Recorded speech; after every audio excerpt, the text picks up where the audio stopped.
Australian Guineas with Playing God, the favourite. Might show you the is Playing God. $3.80 the tape for Playing God, $7.90 for Bull Bars. And the other New Zealand filly here is $7. We can say it now, selling speed at 9.30. Shane, we've got time to get a sporting bet market mover here. The girls' record in the race, well, we know it's Miss Finland and also Trisco as the winners of it. Schenkel Lash, Normandy Bay, Tennessee Vane, Reganza, Draw Card and Co. But two girls here play a major role in the scheme of things, or so think the punters. We can say it now, back into 480, and we'll run the favourite here, Playing God. Tape. They're ready to go. Playing God. Well, they're off and racing now. Playing God began a touch awkwardly.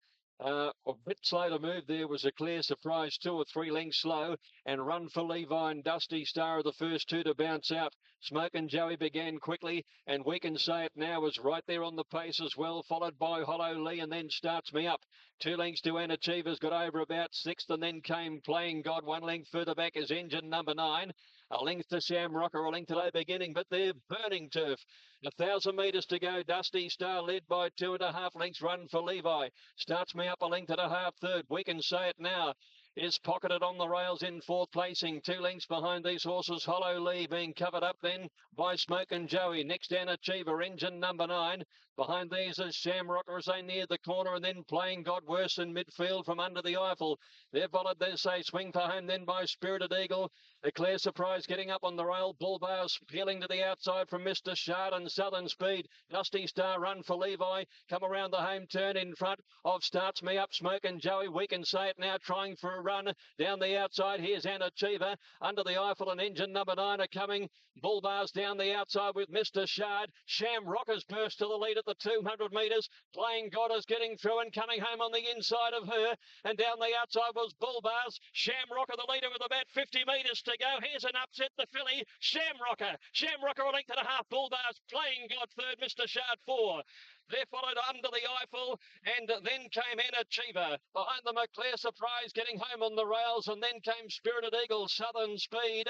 Wins the Guineas, but it's not the one that most punters saw. It's Big Race Bossy teaming up with Shamrocker. Boss was down to ride the 4th emergency. Luckily, the ride was kept open for him here on Shamrocker. And yeah, look, she's a very good filly. Obviously, won the size there at 2, and just found Brazilian Pulse too good on Oaks Day here. But she's very good, and she loves the big track here. Probably we had her pretty right for the mile today. She was a bit underdone first up, just peaked, and he did. And Raffles Farm in New Zealand came in for half, and we got a very excited group of Melbourne people in the other half. sounds like a lot of the spring was she's going to be given the credence of a very good 3-year-old rising starting filly mare. Yeah, I've always had a really good opinion of her, but more thinking she's going to be a lovely horse for us when she turns 4 and gets to sort of cup style races. But she turned up, won the size there last year at 25-1, and yesterday she won the Guineas. She had a few things go wrong in the spring. Just didn't winter well in the AJC Derby. So a lot will be revealed over the next 3 or 4 weeks as to who's going to stand up for an AJC Derby. And given the way she took care of those horses there yesterday, you wouldn't be ruling it out. That's a normal recovery right there for We Can Say It Now. Lame was Run for Levi. Hollow Lee, Engine Number 9, sadly for Connections, bled there out for 3 months, well, probably 6. Obviously, to get back, Treble and McAvoy fight for whip news. She's going to be very, very hard to beat in all the Phillies Classics coming up from here on to the end of the season. But I'm just looking at the bunch of 3-year-olds and wondering how we rate this across the board, with An Achiever winning the Caulfield Guineas, and he's been struggling this autumn. We've got Shamrocker, who hasn't been a dominant filly, beating Colts in the Guineas. I'm just wondering how you rate this bunch of 3-year-olds compared to other top 3-year-olds you've ridden. Oh, it's a big, difficult question at the moment, I suppose. We can't really analyse until the autumn's over. I don't know. I love to look at the autumn 3-year-olds. There's no doubt, as you say, because they're in a good performance. I thought the horse from Western Australia was very good. Brett probably should have. What's your run? Well, we spoke about this after the race. He sort of got a bit panicky, I thought, and he had my run and opted to go out to try and look for a run, but the actual run was right in front of him, and I took that run, but I thought he was solid. And the confirmation has come from owner Paul Macon, who lives in Hong Kong, last night. I sent him a text and he fired one back. I couldn't believe it. He has told me that We Can Say It Now has been officially retired. we won't be seeing her again. Bjorn Baker and the Bakers disappointed, obviously, by that decision. Attendance for the first of our feature races. This is the Patnack Farm Surround Stakes, and there she is. Short price favourite. It is more Strawberries for Gay Waterhouse, Nash Rawiller, John Singleton, and the team, and she's very short on course, Rich. She certainly is, Caroline. She's now ridiculous odds, and I say that, ridiculous odds. $1.50 they put up here on track after being so heavily backed the last 48 hours. Well, she's now ridiculous. 150 into $1.45. That is ridiculously short. Number 2, Parables, Rock and Rodney Quinn, the lucky rider. Yeah, the lucky rider. All the way out to $6. Probably getting out to big odds now. Red as well. Winners today have been them go. They're off and racing. And coming out of the stalls well on the outside, Gay's Choice, who's ready, began smartly also. And is up vying for the lead in the early part, followed by Milady Padrille. More Strawberries, the favourite, will now race up into third spot, about one off the fence on the outside of Red Tracer. Parables is back midfield, and then going up on the inside of it is Potions, followed by Kim Heaven. And back last of all is Rose of Peace. They're about to link onto the course proper. 900 out. Who's ready? The leader by a neck. Gay's Choice up on the outside is second. Red Tracer is further back in third spot. Milady Padrille in that group as well. And More Strawberries is in between that pair. Then we've got Parables another length away, followed by Kim Heaven, and then further back Potions and Rose of Peace last of all. They haven't gone all that quickly. Who's Ready is just a leader from Gay's Choice and Milady Padrille. Red Tracer, I should say, back on the fence. And then Parables starting a run with More Strawberries. They're making their move together. Nastorim coming and moved out on More Strawberries. Parables came up on the outside and looks to be doing better than the favourite at the moment. Parables sprinted to the front from More Strawberries. Then Red Tracer followed by Rose of Peace down the outside, but Parables raced away. Red Tracer in second spot. More Strawberries is trying to pick up again. Parables is just in front. She's starting to stargaze, but she'll hang on. She beat Red Tracer. She wanted to prick the ears and pull up, but she still got the money. Third between More Strawberries and Rose of Peace. And then we've got Potions, followed by Milady Padrille, Kim Heaven, Gay's Choice. And last in was Who's Ready. Well, a bit of a rough and ready surround stakes for 2011. The winner was Parables. A lot of these fillies did, and she's been able to pull away to win by a short neck, 1.5 lengths back to third, 122.35 the time, 35.68 final 600. England. Warwick Farm, that filly, of course, lives across the road there at Crown Lodge for Darley. Finally able to beat. Wasn't good enough, Bruce. She didn't back up from her first up run in the Triscay behind the stablemate when she took on the older mares and gave them weight. Rose of Peace gets past her at the end. She's an out and out, I think, Oaks type of filly. Good to see Rock and Rodney Quinn back in the winner's circle. Red Tracy just got held up for that wrong part, the point of the turn, but they ran along at a good clip. More Strawberries. Thingo said the best quote straight after the race, Mark. He said, $1.40, you half kind of suspect you're going to be in the finish. Saw Singo walk out there. He's standing next to a bloke there in a T-shirt watching the race, but I thought he probably wanted to be in a T-shirt at the finish after the way it went. I don't know. Maybe she's a better horse ridden more aggressively. I don't know. On face value, she looked very disappointed. Good effort, but More Strawberries. So what can we say about the hot favourite running? Yeah, she was caught a little bit just napping there, really. Everyone expected her to lead, but she missed the boat early, and then Parables put the shoulder in her coming to the turn there when the pace quickened, and she never really got balanced. Maybe a bigger track over a little bit further for More Strawberries, but she was a different filly there yesterday with the winkers on. They certainly switched her on. She was raced in a more forward position. She accelerated at the right time. She gawked a little when she did get to the front, but I thought it was a soft win. Red Tracer was pretty good again.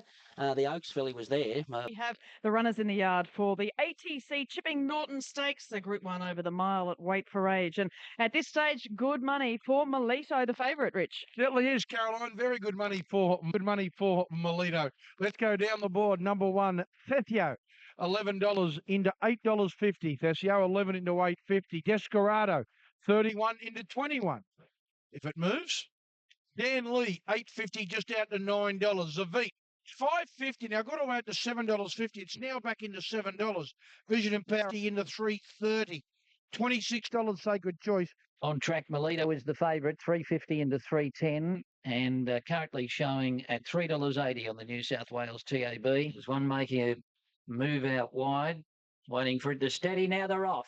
Illustrious Blue missed the start. Danley came out very quickly, so too did Vision and Power. Centennial Park away well. and Zarvita scurrying along the fence to be up with the leaders, followed by Lawn Dancer, and then Thesio, followed by Melito. Abdallah starting to press forward on the mare to go up into about second or third. Side to join Vision and Power, and they're sharing the leaders. They run to the 1,000. Lawn Dancer going up to third. A length behind them, Thesio, followed by Zarvita's now back on the rail in fifth spot. Centennial Park in the centre. At the head of the others, Desperado from Lunyat Forever, followed by Sacred Choice, and then Dan Lee.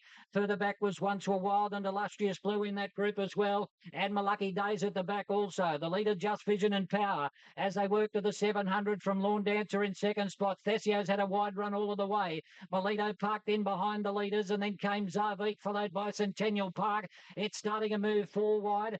Desperado's outside it from Sacred Choice, and then Lunyat Forever. And further back was Dan Lee as they run to the turn from Illustrious Blue, Once Were Wild and My Lucky Day. Into the straight, Lawn Dancer led. Melito's got the split one off the fence to go after it. Down the outside, Centennial Park and Thesio, Desperado and Dan Lee's joining in, but Centennial Park hit the front. Here's Dan Lee thundering down the outside.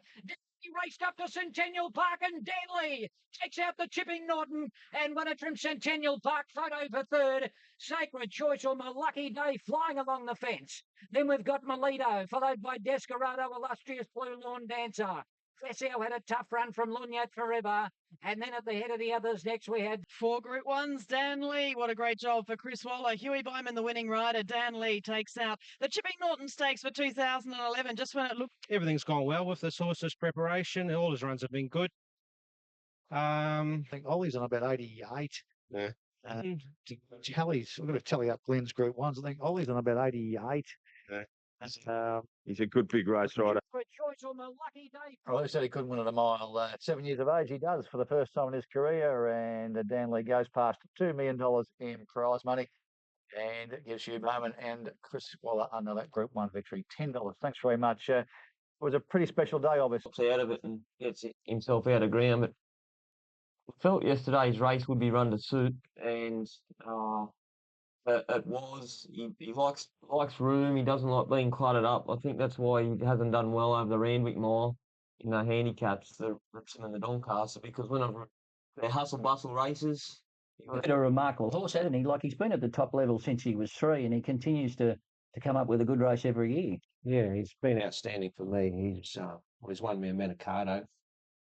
Obviously 1,200 metres in Melbourne. It was our first Group 1 over that distance, and down in interstate as well, and then comes back every year. And George Ryder, and then yesterday it was outstanding. So that'll be his target again, the rider? Yeah, exactly the same as last year. 4 weeks into the rider, he had a trial. Quite nice. What do you say, Sacred Choice, blinkers on?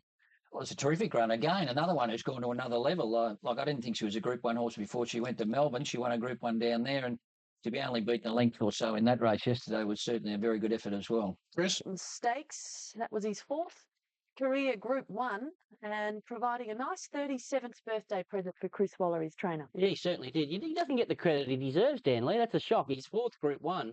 He's just a toiler. He was beautifully presented into this race by Waller. 3rd up at the mile, just perfect timing. Got a lovely ride from Bowman, and everything fell into place. He's been a little bit suspect at the mile in the past, but got the job done pretty well yesterday. Centennial Park did a good job. He's probably a little suspect at the mile as well, yet they quinelled it, the 2 doubtful distance runners. Of the others, look, can't say a great deal about, it's really Sacred Choice. The blinkers switched her back on, and look at the flashing light on the inside here. My Lucky Day. He's the name on everyone's lips. He's that was his first try at weight for age. He measured up strongly, and I'm sure he'll be in contention for all the big races ahead in Sydney and in the spring. The races ahead in Sydney and in the spring. The other good run in that race was Desperado. Yeah, that was a beauty. He was wide, no cover. He did a lot more work than My Lucky Day. And I think he battled on well. Melito, I think, just found the mile. And also the BMW. We'll have a look at the Doncaster mile market firstly. And no surprises there. More Joyous sitting on the top line of betting at $3.80. Ahead of Who Begot You at $8.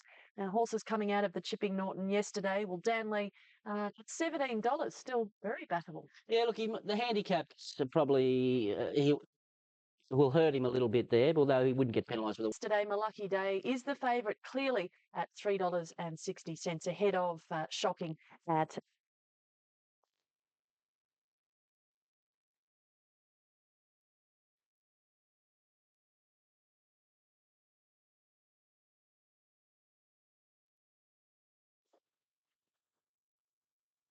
Out to go at the 1300. They're off and racing. Quick Peak missed the start. It went back to last. Pureness and Brilliant Light jumped out well. Pinwheel was quickly into stride. News Alert going along the fence into a forward spot. And then Graceful Anna, followed by Triple Elegance, the favourite about midfield on the rail. Outside it, Triple Elegance is saving a lot of ground on the rail. He's run up onto the back of the leaders. Graceful Anna's out wide.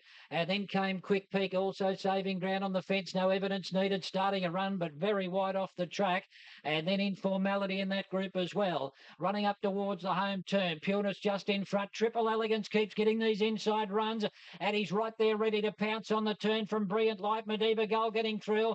Wider out Graceful Anna, and then came Pinwheel as they draw down with 200 to go. Cassidy releases the brakes on Triple Elegance. Raced away. Graceful Anna coming after it. Pureness in the centre. Triple Elegance in front. What a ride from Cassidy. And Triple Elegance won it. Graceful Anna possibly second from Pureness. Then Pinwheel, followed further back by Dasham, and then came at the head of the others Informality from Brilliant Light. Shadows in the Sun Eager.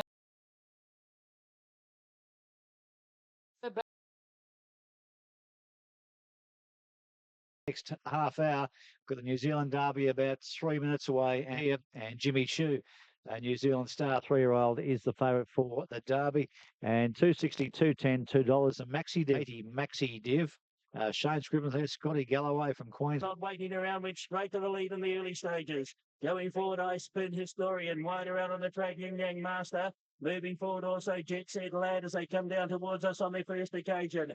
And behind these, in Costa Diablo over on the inside. Between the beats is between runners. In that group also now out widest of all the Sierra Nevada. Jimmy Shue, the favourite, he settled a little worse than midfield. There's one up in. Then came between the beats. And behind those next is Jimmy Shue. He's back behind midfield. He's 7 lengths off the leaders at the 800 metres, a favourite. And Costa Diablo got back on the inside. There's Wisecrack being set a light way. Douglas White's going forward quickly. Some of them are taking off, including On the Level. Hidden Asset trying to go with them as well as they come to the corner, and he's remarkable. And behind these, dropping out now, Nippin's well back with O'Reilly's Prison and Costa Diablo.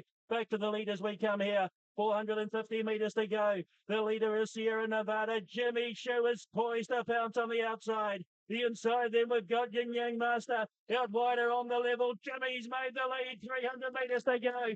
Penny Stone now, Jimmy Shue by 2. Here's Historian On the Level. Yin Yang Master, Sierra Nevada, he's getting tired, Jimmy. 100 metres to go.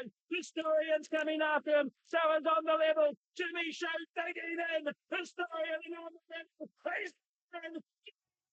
Jimmy Shue wins the Telegraph New Zealand Derby brilliantly. Historian second, third at the line On the Level. Then behind them, close up next, we had Yin Yang Master, Sierra Nevada, O'Reilly's Prize ready on late. Further back in the... Jimmy Choo, what a star he is, 4 in a row. Come to Australia now, Jimmy Choo, for the Australian Derby. We'd probably now have a serious look at the Rosehill Guineas and the Doncaster.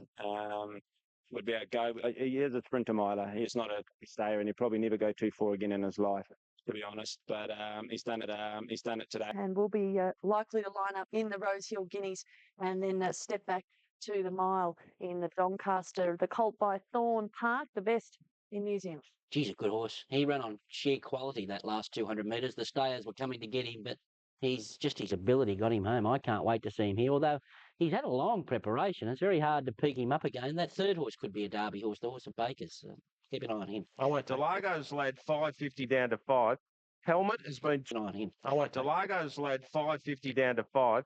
Helmet has been 220 out to 270. Grand Britain market mover. He was well tried this morning, Mark said, and they've backed him on track in the last few minutes. In fact, it's only the top 2 that have met with him in the game on Super Saturday. That's 110%, that market, now 109, as Helmet goes to 290. And Strong Pool. Vet's advice, the favourite is out of the race. So we'll have a betting announcement following the running of the event. So the favourite.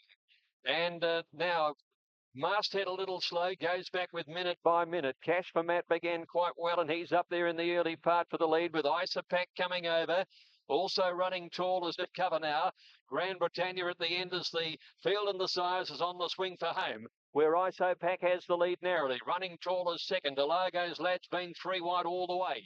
In behind them, Cash for Matt. Masthead creeping a little closer on the outside of the circles. Minute by minute, well back on the fence, and Grand Britannia last. Into the straight they race now, and it's Isapac the leader from Running Tool, 3/4 of a length away, and then Delago's Lad. Down the outside masthead, minute by minute trying to get up along the rail. Grand Britannia, the widest runner. Running Tool shot to the lead at the 250, opened up 2 lengths. Isapac the circles running on. Down the outside was masthead, but Running Tool with a long lead at the 100-metre mark, 3 lengths on to circles. Good battle for third, but it's Running Tool well clear, and Running Tool will score in the size by 2 lengths. The circles second, Grand Britannia and masthead in a photo for third, and then Cash for Bat. Behind the minute by minute, Isapac and Delago's Lad, one at the last home. Danny O'Brien wins back-to-back size produce stakes. Shamrocker last year, Running Tall this year. Great ride. Yes, thanks, Benny, for recognising Keza there. Gives Danny O'Brien back-to-back in this, and this horse will be going to Sydney for the slipper. Why not? Race did change a lot, didn't it, with the scratching? Absolutely, and they crawled in front, of course, 49-1 first 800. Skipped away. She could have turned a speed dose. That's a positive. Certainly a horse on the way up. Danny O'Brien mentioned last week on our show, Bruce, that thought the horse was probably a bit underdone into a diamond. So there was certainly a tip there for you, but once Helmet came out, the circle's going the right way about it. Grand Britannia and Master. The sporting bet right now on this favourite in the next race, Who Begot You, and a $200,000 bet coming in the shape of Black Caviar in the Newmarket, both with sporting bet, different punters, but plenty of action as we get ready for the big Group 1 races shortly. But Who Begot You goes off favourite here, $1.20 on the tote. Surely. Who Begot You opened at 160. If you want to do the Twitter now, Bruce, you can. It's into $1.55, so it's firm from $1.70. Who Begot You is 155. Doubtful Jack, bit of money for him late, 15 into 13. Extras. Okay, well, there's a Marco Who Begot You in the field. How good it is. A big go, this Who Begot You now. Into $1.50, $1.60 into $1.50, and I'm betting $1.80, $1.85 during the week. Who Begot Racing and Who Begot You easing at the start, goes right back to the end. And first out is Doubtful Jack ahead of Fanjura. Dowdow's up there third over on the outside, and Extra Zero's fourth on the rails as they settle down. Then 2 lengths I'm Imposing, a length and a half away Road Train. Who Begot You 3/4 away, he's on the outside, and Windshare was a length and a half last of all. Doubtful Jack the leader by a length, Fanjura second, 800 left to go. Extra Zero right on the back of the speed, Dowdow fourth with cover. Spacecraft is behind him from Rockpecker, I'm Imposing, Road Train. Then Who Begot You second last, coming up towards the 6 on the swing for home. Windshare is last on the rail, so Doubtful Jack cornering in front. He's unbeaten 4 for 4, going for 5 in his biggest test. He leads from Fanjura, Extra Zero and Dowdow, who's easing to the outside, and then came Spacecraft running on from Rockpecker. Who Begot You behind these. Ollie's starting to wind him up. He'll need to coming to the 300 metres. Doubtful Jack from Fanjura, Dowdow joining in. Extra Zero, Who Begot You 2 behind them, but he's starting to stoke up. Dowdow got to the lead. Who Begot You now starting to lift. Dowdow with 100 to go by Nick. Who Begot You, he's lifting, he's coming, he's grabbing the lead and got there. Who Begot You beat Dowdow in a photo finish. 2.5. Fanjura and Road Train in a photo finish for that. Ahead of Doubtful Jack, Spacecraft, I'm Imposing finished off. And just behind them, Extra Zero, Rockpecker and Windshare last to finish. He only got to the front 2 strides from the post, but you always knew he was going to get there. Who Begot You. It was a really confident ride by Ollie, just measuring his time, counting along the way, and he got his head in front, 2 strides from the post, but he was always going to do it. Welcome back of it, but actually they went a little slower early than they wanted, but he finished it off good. It was good. I reckon it was hard work. I mean, it looked as though Ollie always knew he was going to get there, even though he got there late. Yeah, well, I wish he had told me at the 200. I was starting to panic, but certainly he's done a pretty good job. You sure has him? Yeah, that's right. He'll go up there in a couple of weeks and head towards the Doncaster, then go for a spell and be back towards the Cox Plate. Congratulations. He was just far too good, Michelle. I thought Ollie rode him as if he well and truly knew he was on the best horse and get there and win. Yeah, there Ollie knew he was going to get there, and the punters loved it because he was heavily backed. Under 80 Maxi Div, SP at 2's on Davies. He's returned sectionals equal, if not better. A good stat, isn't it? He did the same thing, of course, first up behind Moy Joyce, ran virtually identical sectionals, around a 10.5 for the 400 to the 200, then home 11.19. They're exceptional sectionals off a 51 first 800. So he certainly had a task, but simply too good. Bear in mind, it wasn't to wait for age again, Bruce. He had to give Dowdow weight from their last clash. Absolutely. And Lawrence... He can run a mile and a quarter, but there's no doubt in the world. His best distance is a mile, and at a mile, he's nearly unbeatable. And it probably deserves the tag now as the best miler in Australia, Ronnie. Oh, look, he's terrific sectionally again there. It's very hard to get out the back in these races and get over the top of them, and this horse does it. And he's recorded a mile. He should be just about unbeaten. I think he's 5 from 6 or something now, and he should have won the Doncaster when he was beaten at his only other attempt at the mile. So you can't take anything away from him. He's a star. That was his first win at Plem. His Is it? first win Yeah, at Flemington. He's trained there, but he just hasn't had the races to suit him there. Damien, a beautiful cold ride on that horse. It was cold as ice, but it's got to be on that horse. And I thought Dwayne Dunn pace 32.21 the last 600, and between the 4 and the 200 it was 10 and change. The horse flew, goes to the George Rider, then to the Doncaster. Obviously that's the ultimate race for Who We Got You. Well, there is hoping there's a bit of magic from the other champ later today, Black Caviar, because she's gone to all lengths to prove that she is a Black Caviar fan. And the salmon with the Black Hoobie, a lot more to come. CUNY Stakes, what a lineup this is for a Group 2 contest. As a betting race, it should be a beauty, but the punters look as though they're launching into number 1 here, Brazilian Pulse. Here's the tote call for you before we get to Shane. There it is on your screen. Have a look at the totes. Bang, 222, 52, 30. A much more even tempo here, even though you got Say a Hail Mary with Moody now telling us that Rami will be ridden off the speed. Yeah. 3.2. It's always been unders on the tote. It's $2.80 on the tote. But Brazilian Pulse back today. On the day, of course, it's stablemate King Pulse. Had a bad day at the races this day last year, but we've had a great day so far with Who Got You winning. Looking forward to her coming up. Right to go. All set for the CUNY. And the gates are back, and Ain't No Fallen Star dawdled out of the stalls. Zeltsnit's one of the first to show. Often Laughing began fastest, going for the lead, and Willow Creek is driving on as well. As they settle down just off them, Say a Hail Mary, fourth over on the inside in company with Iridescent. Up there too, in that bunch of horses near the speed is Twilight Savings. They're being followed, Booklet on the inside of Brazilian Pulse, and Frenetic is caught very wide going forward, followed by Royal Bender, Sistine Angel. Ain't No Fallen Star, Divorces on the outside is wide, being followed by Kittens and Jeter, and Doremi last of all. 700 to go, Zeltsnit's the leader, Willow Creek a length and a half second, Say a Hail Mary third from Twilight Savings, Frenetica next out very wide on the outside of Often Laughing, then Booklet in behind them trying for a way clear, and Brazilian Pulse is in traffic as well. Followed by Iridescent, and Divorces has peeled right to the outside. Ain't No Fallen Star well back on the fence. Zeltsnit's the leader at the 400 metres from Willow Creek. Say a Hail Mary, Twilight Savings. Here's Brazilian Pulse. She's eased into the clear now. Williams hits the go button. Divorces closes 2 lengths behind her. Brazilian Pulse race to the lead. Here's Doremi from Lust. Doremi swapping about in the middle of the course. Raced up to Brazilian Pulse and Divorces, but Doremi, ridden cold, came right away and scored by 2. Brazilian Pulse second, give it to Divorces third, just in front of Jeter, who hit the line well. Wide out next was Kitten, Sistine Angel, Booklet and Willow, and Often Laughing. That was absolutely awesome. Ridden off the speed today, ridden back last. So must have run unbelievable sectionals here to get home. They've run 122.21 overall. Moody had the speed here with Zeltsnitz, just as the class runners, Divorces and Brazilian Pulse descended, looking as though they'd fight it out. Did she go the whole way around? She joined in at the 400 like she was absolutely crying them. Peter Moody's with us. Keen to run her in the mile, and he asked me how she was going. I said super, and he said, well, I'd love it. But gee, Michelle, what a win. Yeah, it was. The way she unleashed down the centre, that was awesome. 200 in 11:31, 122.21 for the overall 1400. But awesome win too for Walker and Moody on the day. A few here. Lame, Often Laughing, Lame, Sistine Angel, Heat Stress, Ain't No Fallen Star, Flat-footed, Say a Hail Mary, and Divorce is good because almost dislodged Mark Zara at the start, but win outstanding. Wasn't it terrific? Ridden pole, gee, I think they've discovered something here. Showed a brilliant turn of speed. 10.7, 400 to the 200, 11.42 home. Similar splits to, of course, Who Got You, if you don't mind. Brazilian Pulse, very sound first up. The horses you touched on, very good after the start.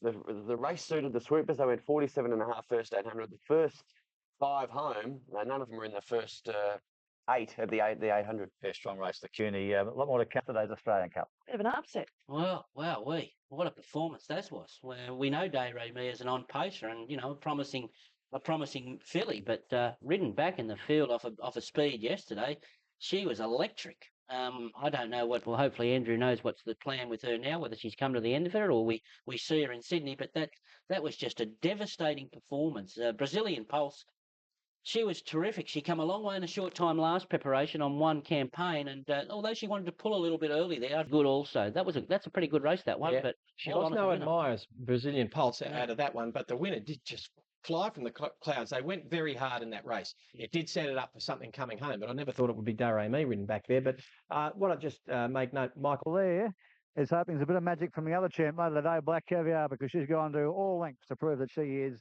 a Black Caviar fan. And the salmon with the as we look, she dominates proceedings as we look at the field of 12, 11 to go against Black Caviar. Michael, I presume she's sort of 90% of your market at this stage, isn't she? Yeah, absolutely. Well, around the $1.30 mark. I mean, at that mark, there's still room for the punters to get on. They've taken these short odds about the horse before. She's performed. Also others. It's an extraordinary situation, particularly in a race like the Newmarket Handicap. Now, we've had a couple of recent odds-on favourites in this race, Lingy and Weekend Hustler, but nothing like $1.30. I mean, that's getting back to, well, it's even shorter than Burnbury. You're right, it's getting back to Farlap days, isn't it? Well, here we go. Let's have a look at these. I hear about Black Caviar. There are some other flags today, too. I've seen some Star Witness flags today. We'll go on them. $1.10, $1.10, and $1. That's the totes. This time last year it was Black Clouds. Today it's Black Caviar. She opened up $1.18. Thank you. And it's just eased out to $1.20. Eagle Fall. Well, there she is, Shane. Black Caviar unbeaten, going for 10 straight. The first horse ever to do that on city tracks. If you're looking for world references, perhaps Silent Witness winning his first 17 in Hong Kong. She hasn't been able to get to that level yet, only because she hasn't tried. Can she be beaten? In a word, no. I think she'll just go on her winning way. I think she's far too good. She's brilliant. It is. It's official. Did you tweet it yet? I haven't. Again, into $1.20. Next in betting is $16. This is getting back to Farlap like Mark, isn't it? It is. Well, They're set. Racing in the Newmarket. Black Caviar gets a nice getaway. So did Beat It and King Pulse. Crystal Lily jumped well near the inside. Response Grandules just off the early pacemakers. Eagle Falls went out towards the rear and Chasm as well back, and Hinchinbrook's about the middle of the pack.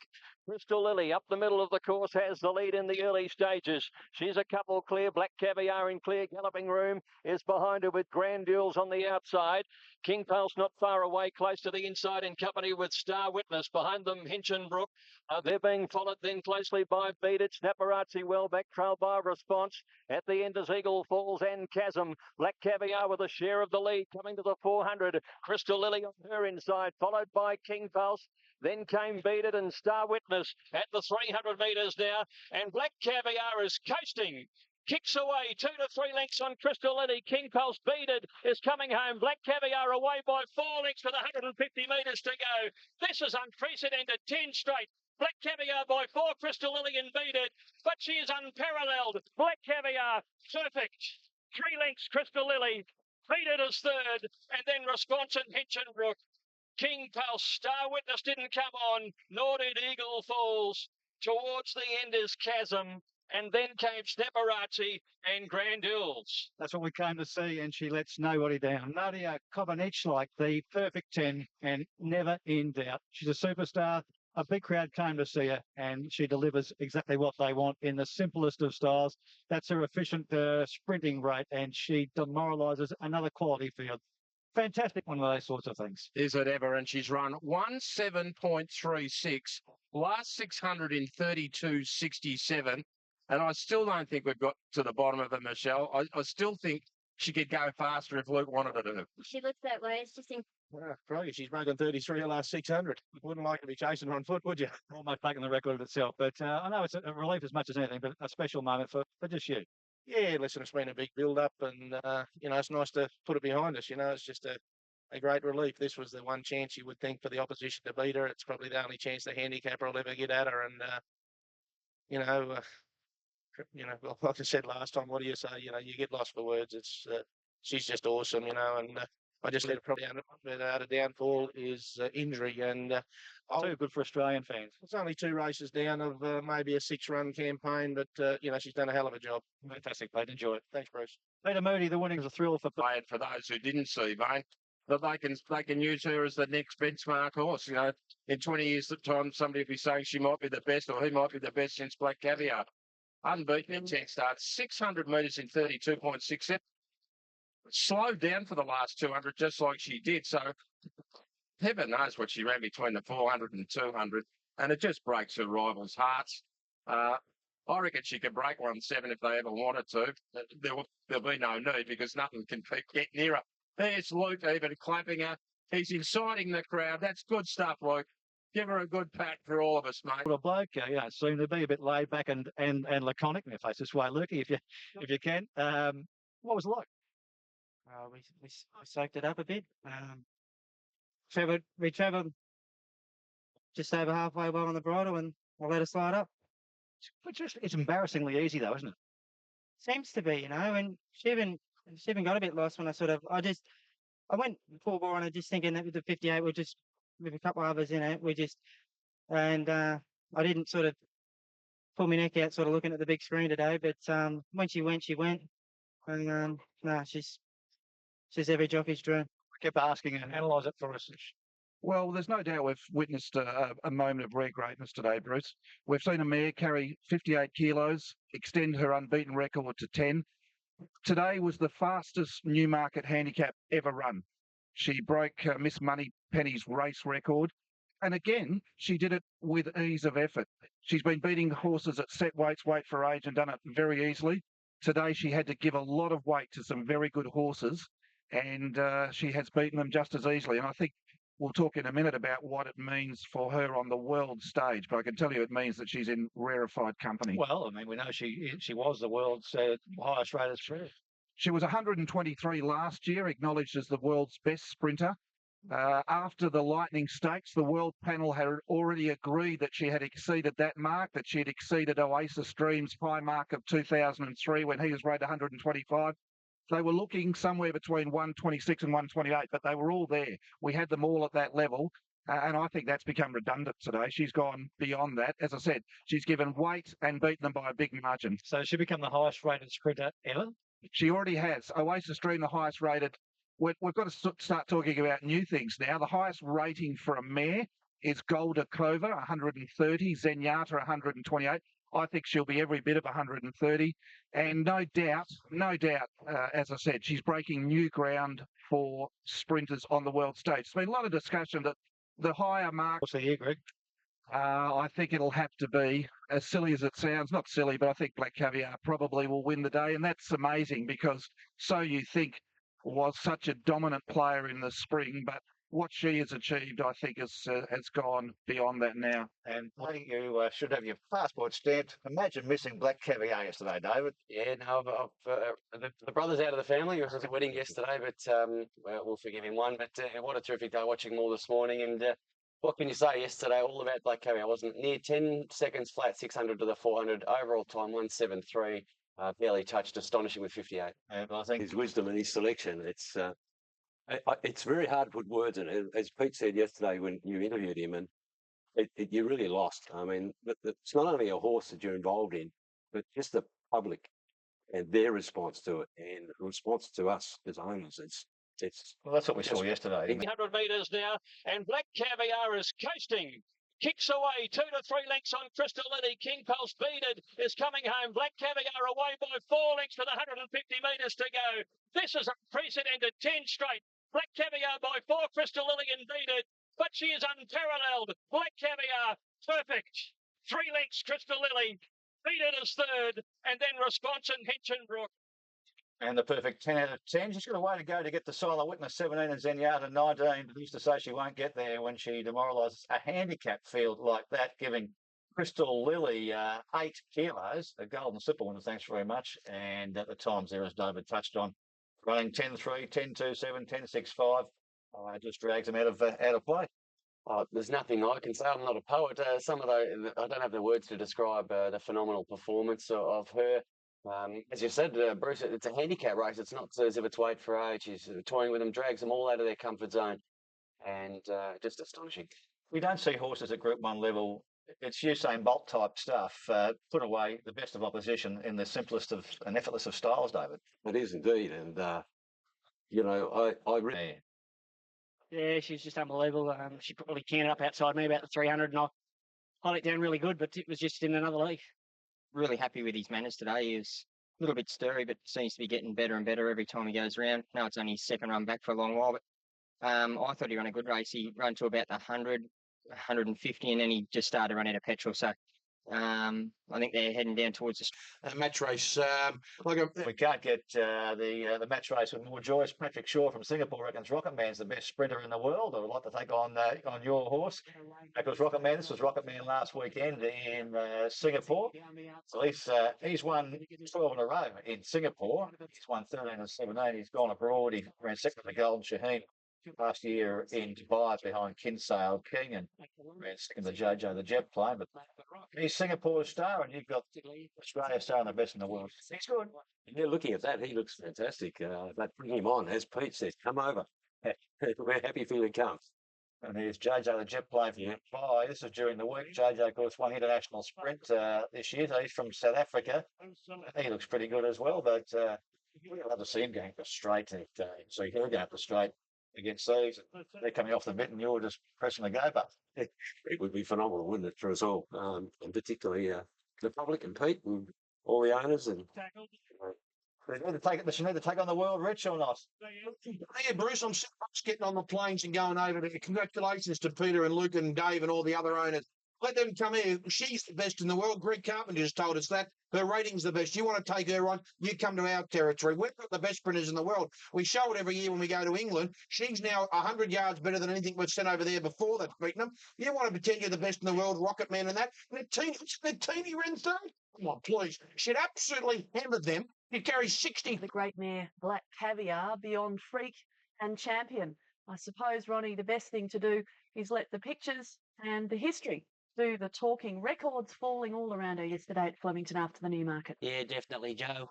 Look, I think she got what she deserved. An enthusiastic audience, and she delivered for them big time. And in Sydney, all the records, Black Caviar. Well, the one record that I reckon is the most important is she ran the fastest Newmarket ever. Now, conditions were perfect, but they weren't extreme. You know, you can get a big tailwind and a rock hard track. They weren't like that yesterday. They were just perfect conditions.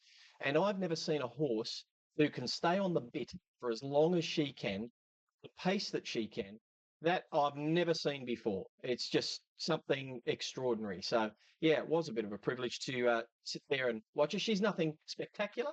She's big, but she's just a big, lovely horse. There's nothing extraordinary about her either. It's just her extraordinary ability. Anyway, the King Pulse, then came Beat It and Starwin. 4 lengths to the 150 metres to go. This is unprecedented. 10 straight. Black Caviar by 4, Crystal Lily and Beat It.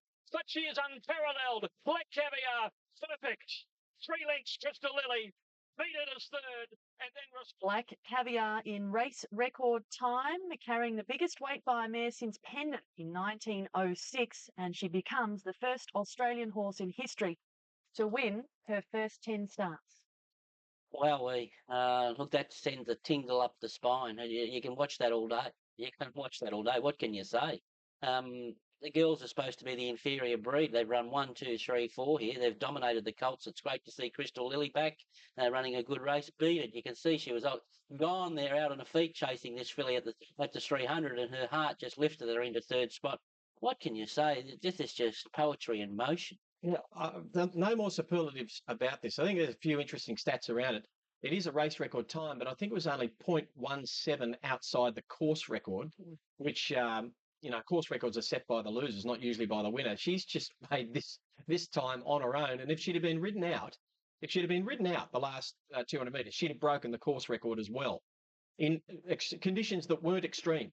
So it's just phenomenal. And I think if you go back to, we'll have a look at the replay here, but if we could go back to just before the 400 metre mark, I think you'll see something that you just never see this level in sprint races in this country. Have a look at this. She's on the bit.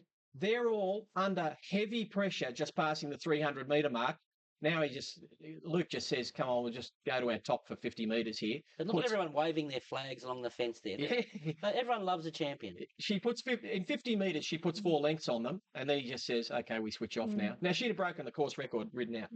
That's what brings people to the races, honestly. But another thing, just talking to a few people around town, they say the old tab agencies people that were in the tabs yesterday, they say before that race, people streamed into the tab to watch that event, and then they streamed out after it. She is getting general interest with the, you know, The casual, the casual, yeah. We'd like to. That's what it takes to win one. He's only won 14 Australian Cups. 14 Australian Cups. There you go. $4.70, $5.10. About Heart of Dreams, and Playing God, the 3-year-old at $5.60. Shocking at $6.90. Let's go. Now we get to a wide race. Shocking is 8 out to 850. The bookies are at 119%. Scenic Shot 26 to 31. Heart of Dreams the favourite 460 to 480. Sailor Girl 71 to 81. Precedence well back this morning. Rock Solid on track at 5. Gingadoo 12 to 13. Moraine is at 61. Alco Pop 13 to 14. Mudra opened 8, gets out to 9. You got Linton opening at 8, going just marginally to 850. Got from 7 out to 8. They took that back into 750. He too was well tried at about $10 and $11. But Jerry Walsh has told $7. The runners moving up here for the Dubai Australian Cup. Let's go to Greg Miles. Vivian Oliver, he's run 3 seconds and 4/3, Damien, without having won. Off the racing now. Gingadoo a little slow to move. Heart of Dreams missed the start by a length and a half. He goes straight back. Lord Pyrus Gingadoo is kicking through the early leaders now from Sailor Gare Lariston. And coming over on the outside, Murian is up there as well as they settle down. Murder is not far away on the rails, followed by Cedarburg, Playing God, Scenic Shot wide. Just over on the inside, being followed at the 1200 by Murdra, Playing God, and then came Linton. Further back, Heart of Dreams, a long way back on the rails, followed then by Mr. Charlie. Precedence posted still, and back at the end of the field, Shocking on the outside of Alco Pop. So Murian out in front and running it strongly. 900 to go. He's 5 or 6 lengths in front of Gingadood. There followed Lord Pyrus over on the inside of Laristan. At the 800, 2 lengths behind these horses, Scenic Shot, and then Sailor Gear. Followed then by Precedence, Playing God. Over on the inside, Murder as they come around the home corner. Linton pulled out, followed by Heart of Dreams and Precedence. Well back, Mr. Charlie Alco Pop. And also one of the last cornering is Shocking. So into the straight, Murian out by 2 lengths, surely out of petrol. Gingadood coming on. Down the outside now. Here comes the West Australian 3-year-old. Playing God is running home. Lariston getting up on the inside. Linton is joining in. Heart of Dreams with a lot to do. Shocking is coming home. 200 left to go. Playing God hit the front. Out after him, Linton. Here comes Shocking. Shocking top of Linton. 100 left to go. Shocking takes the lead. Races away. Shocking comes away. Wins the Australian Cup by 2 to Linton. Playing God held 3rd. Close 4th. Phoenix Shot is up there with Precedence wide out, then Laristan. Behind them then Heart of Dreams, Cedarburg, Mudra, and then Gingadood, Murian, and behind these then was Sailor Gear, Alco Pop, Mr. Charlie, and Lord Pyrus last home. And a Melbourne Cup hero becomes an Australian Cup hero in the most devastating of fashions, and a great day for Mark Kavanagh, who joined us immediately. Cav, special days in racing. We've seen you with Who Begot You. You've seen Black Caviar, and fitting that you complete it now with a champion Shocking. Yeah. Well, the last 3 years I've had 4 favourites that never got to the post. So, you know, I suppose I've been waiting for the good bit, haven't I? A patient man, Cav. I must be. I must be. Michelle, turned out to be quite some race, and it was great to see a really, truly run race. Yeah, it was. It was a real true staying test, and that's probably suited the winner in the end. But it was great for. Stand behind them then, Heart of Dreams. The Melbourne Cup winner becomes an Australian Cup winner. That's important for him as a stallion, but it's great for him as a racehorse with an outstanding record at Flemington. 8 starts for 5 wins. Strong staying test here, out in 60.69. And the best day I won, Shocking, for Corey Brown, Mark Kavanagh, and Lawrence Seals. It's like show and telling here that grows another leg for sure. They're keen to take him to Sydney now, and here he is here off the back of this. David, when you saw the Moraine setting a strong tempo, you knew they were going to sort out the weak from the strong here. Well, I sort of commented that they had to go on 400 metres, and I thought, well, this will suit Shocking because he'll stay all day. Of course, he did win a Melbourne Cup covering ground, unheard of. Linton's run enormous here. He's back and wide, no trail, and he's on an exceptional race. And Playing God, I've sort of been half potting the 3-year-old males this year, Bruce, but Playing God's run terrific as well. Hey, look here, the last 100 metres, it's all Flemington is just he just turns the corner straight away. Yeah, well, obviously Ronnie is always going to improve on his first 2 runs around Caulfield. I'll be totally honest. When he ran in the St George at Caulfield, not disappointed, but I just wished he had a dove through the line a little bit better the last 50 metres. If he had made up that extra half a length, 3/4 of a length, I would have been absolutely wrapped. But he's a big colt now. Oh, he's always been a colt, obviously, but he's getting a little bit older. He's losing that zip. Getting him back to Flemington, track that he loves, distance that he loves. It was awesome yesterday. He had another few sort of on the second horse there, Linton. He wanted the speed on, but he didn't want the speed on when he was chasing 3 and 4 deep with no cover. I thought there was a lot of merit. Good run, wasn't it? No, it was a terrific performance by Linton. I don't know what Lloyd does with him. I'd love to see him here in Sydney, but he doesn't like coming to the provincials too much, Lloyd. Playing God, the 3-year-old, was pretty good. And look, Heart of Dreams, it's proven that he just doesn't run a strong 2,000 metres. But all honours with the winner, and a big mention to the second horse there. Wait for age horses in wait for age races. The rest of them outside of the place getters, and I think if ever Precedence was going to make the leap to wait for age, he would have done it there yesterday with that pace on. I'm not sure that he's anything more than a handicapper, but the handicappers finished in the. He'll run the favourite, $3 on the tote, $3.20 in the ring. About to move forward. Having his first run as a gelding today. Alki run. Irish Time seemed to miss the start. Alki took a backward step at his mustard speed very quickly and has rushed up to hit the lead. Hot Schnitzel settling down in a close position second, followed by Diamond to Pegasus going along the inside. Then Uwate, followed by Irish. 100 out, Alki the leader. Hot Schnitzel stalking in second, only a length away. Then Diamond to Pegasus, followed by Uwate. And then a couple of lengths to Irish Times, who's on the inside of Dream Choice. Written Consent is still back third last. Induna second last, being ridden along at last is Flight of Pegasus, running up towards the bend.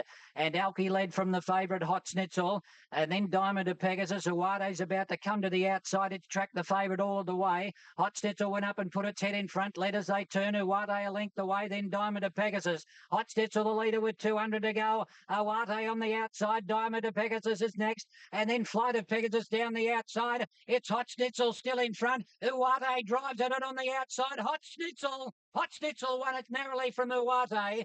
And then either Flight of Pegasus or Diamond of Pegasus in the photo for third, followed by Irish Times. And then at the head. He bounced late in the piece here, very close. Oh, look, the inside of the naked eye looks to have won this. You've always got to get the out. Has been able to get the photo. Well, there you go. Number 5, Uwate wins. Nothing in it. The number 5 goes up in the number 1 frame. Hot Schnitzel's run second, still close for third, Rich, but Uwate finish. Oh, gee, he gets there. There's a line there, and his nose is right on the line, just in front of Hot Schnitzel's. Desperately, desperately close. There is a margin. Well, Huey Bowman thought that Hot Schnitzel had won too, so much so he wanted to see not just the projected image, but also the print. And in the end, he was denied by Uwate, who got the narrowest of margins. No, I doubt it. I think Uwate is probably a 1,400 or a miler anyway. They hit the line. I think everyone on course, every person thought the inside had won. Nashville was quite funny when I said to him after. Party. He's 3 from 3 now, and he still looks like a foal.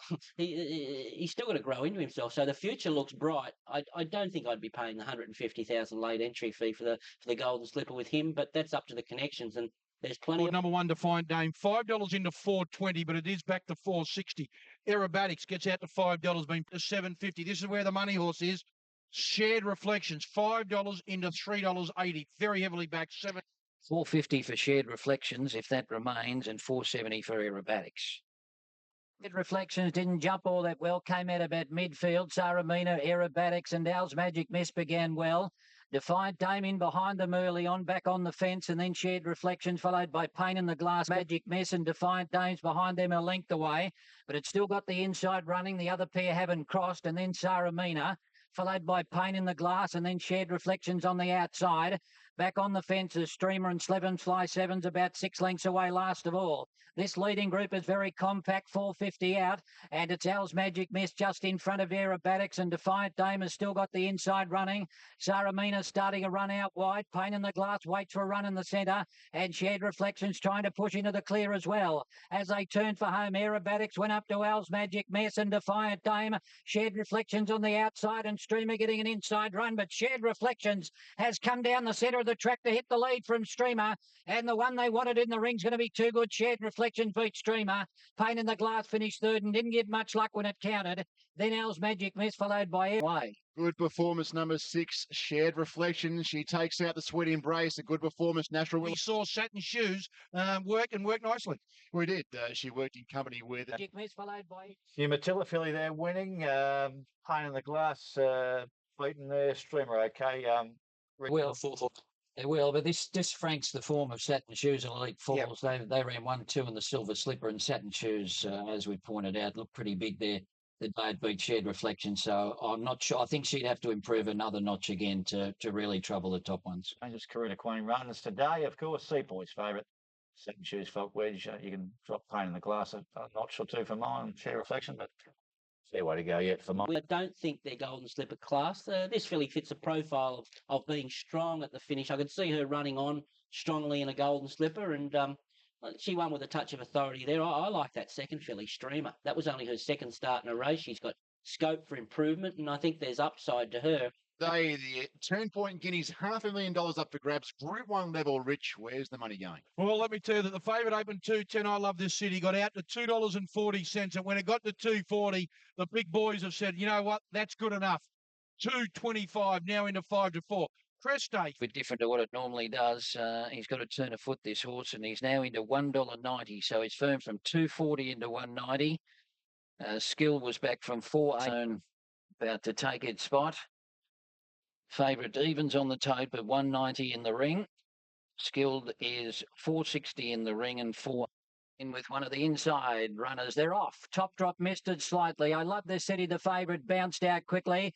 Skilder's going up, and Preste jumped on terms, and Cassidy shooting him across to take up the running. So Preste went to the lead at the end of 200 and led from Light Brigade and Skilled. Then further back, Top Drop, who's picking up ground to go up into third spot, followed by Absolutely Awesome. I love this city after jumping well about midfield now. Following it is followed by Goldstone, and Shoot Off at the back with it. They'd run this at a very solid tempo. Preste, the leader. He's had the foot down most of the way, and he leads by about 3 lengths on Light Brigade. Top Drop's hard ridden on the outside.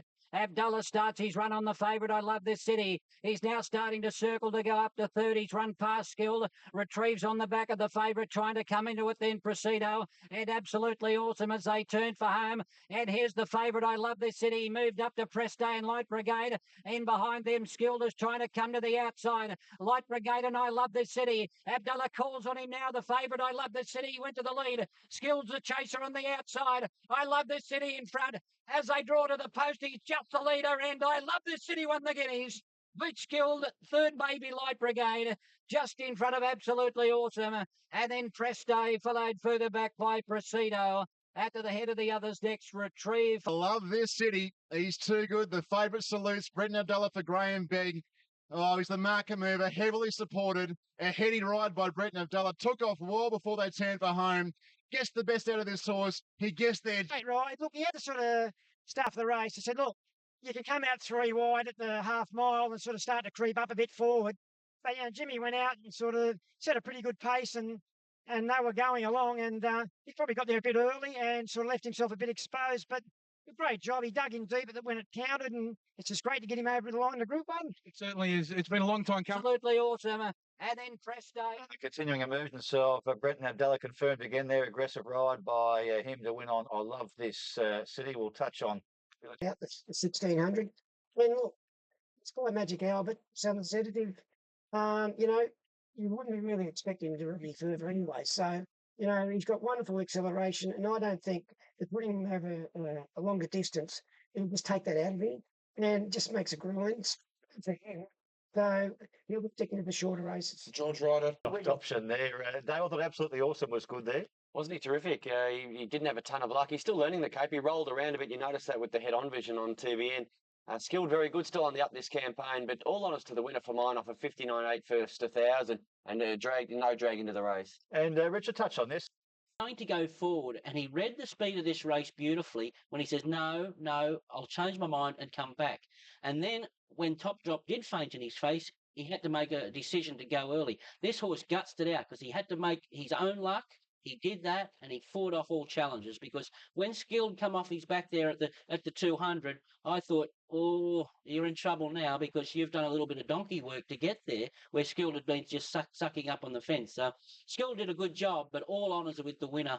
Third horse did a good job, Light Brigade, and I think the Raps are right about this. Absolutely awesome. He is a Derby horse. It was a Derby trial, wasn't it? Absolutely awesome. Look, he's a real good colt, the winner, and he's been perfectly placed, and he's doing the job. He's had to make a couple of little runs in that race, and only good horses can do that. So he's going to go on, and he's testing material. Don't know if he's a Derby colt. No, he's not a Derby colt. But he could run really well in the Doncaster. But, yeah. Oh, the Rider and the Doncaster, good little options for him. And Okay, the Adelaide Cup is coming up. It's our next race of coverage on Race Day Live. Let's have a look down the board at the prices, and we are 16 minutes away. Olympic on the day. So no late moves here, really. Macedonian 480 into 420, and King Diamond at 350 is the favoured way for this big race of the day. Biggest race anywhere around Australia, the Group 2 Adelaide Casino Adelaide Cup. We have to go. Doesn't hold them long, they're away. And beginning very nicely out wide, Muir's coming over looking for the lead. Away will Big Ted. Olympic winners going up between that pair, being followed next by Pergola. Then Gyno, who's handy, being followed by Sky Streamer, Zorba on the rails. Outside of it, they're halfway along the back, and Big Ted leads by a length. Second is Pergola. 2 lengths away, Muir, who's on the outside. Over on the inside next was Zorba in, and 2 further back behind those was Gyno in a good spot.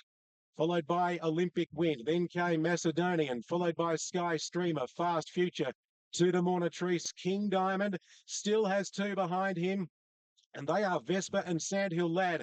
900 metres to go. And Big Ted's being joined now and passed on the outside by Pergola. Muir goes to second. Big Ted's had enough. Gyno comes to third now. Zorba gets out inside of him. 2 further back came Macedonian, followed by Olympic Win as they make the turn. Then Sky Streamer, Fast Future. Monatrice is well back in the field with our Serena. Then came on the outside King Diamond's coming into it now, and Vespa comes with it. They're on the home turn. 400 metres to go left in the cup now, and it's a mad charge up front where quickly Macedonian let go. Macedonian out wide has gone up and joined Muir in the lead. It's Muir down on the inside. Macedonian out wide. Muir won't give it up at the 200. Still a length in front of Macedonian. Then Sadler's Story running on from King Diamond. And then further back Olympic Win. Muir's in front. Coming to him on the outside, Macedonian. Here's Sadler's Story. Still Muir in front. They drive. Muir's won it. Muir's beaten Sadler's Story. Photo third. It's between Olympic Win and Macedonian, followed in by King Diamond. Never really got warm from Vespa. Then came, it'll be number 10, Muir. For Darren Gauci, sensational run last start. He did it at the start. He was still there at the end. He was not entitled to run third to King Diamond. Melbourne was 666,000, which is pretty good for a huge Monday Pill. But whatever if you've got a live ticket, there's Muir confirming those divvies there. Look at the first 4 here. Attached to it. 240,000, 84, 81 on the and Gauci. Muir taking out the Adelaide Cup for 2011. Let's go down the board now for this feature sprint for the 3-year-olds. Good race this one too. Sterling Grove, he's a smart customer, is at $6 now. Shrapnel, Number 4 here. Put out to $12. It is into 6 now. Belfast Boy 41 didn't finish the race off. Well, I suppose you can say they didn't run out the 2 miles as strongly as Connections would have hoped, but And Muir, tough former European galloper, had no worries with their journey this up. Set for the Yalambie, and he lets them go. It was a patchy sort of start. Obsequious, though, showed out soon after to dash to the lead and went 2 in front of Sterling Grove. Third early was Conservatorium. Now Shrapnel moving up wider from Happy Trails. Then General Truce, Belfast Boy, 4.5 to Happy Trails, followed by Live and Let Die. Over on the inside, Bigelow, and last is Dance of the Ocean. Approaching the home straight in the Yalambie, 500 metres to go. And it's Shrapnel 3/4 in front of Obsequious. Conservatorium outside the pair from Belfast Boy. Then came Sterling Grove. It's sweating on a run. He can't get through at the moment. Then General Truce down the outside, and Happy Trails is making ground at the 200 metres, and Shrapnel still the leader. It's 2 lengths in front. Shrapnel from Conservatorium. Happy Trails out wide's running on late. It's still Shrapnel in front, and it's going to land at some big plunges here. Shrapnel scored by a length and a half. Happy Trails was game second. Third in General Truce. Then came Bigelow from Conservatorium, Sterling Grove. For the time for him. I just had something on him on Turnbull Stakes Day at Flemington, only having his second run in a race in that 1800 metre race. 2 runs back from a spell, now unsuited on the Kensington track. Who got out to that price on track, but the punters have backed him down to $6.50 now. The 3/4 of the great Mackay Diva, drawn in gate 2.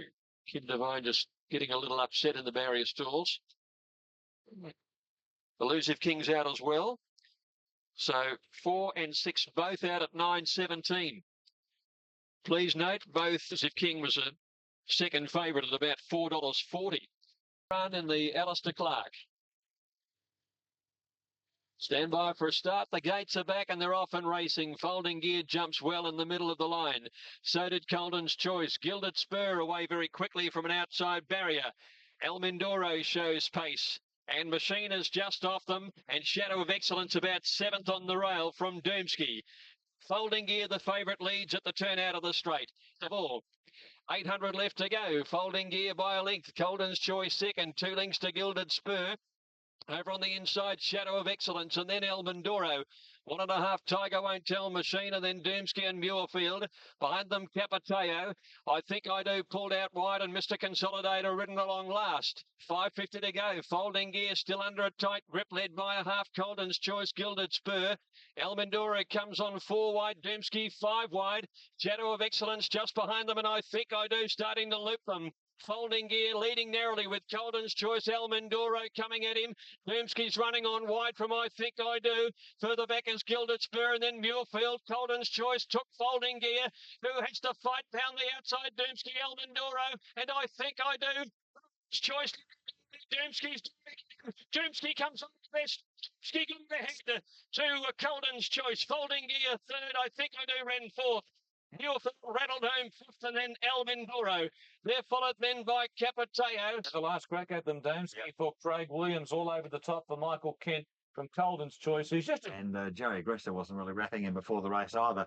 Has run home. In fact, he looked a big chance at the home too. 4 from 4 is a real attraction here today. He's the Blue Diamond winner. He is the 2-year-old they have to beat in the Golden Slipper, the Golden Slipper favourite in Sepoy. And he's very, very short odds here today for the first of our feature races, the Todman Stakes.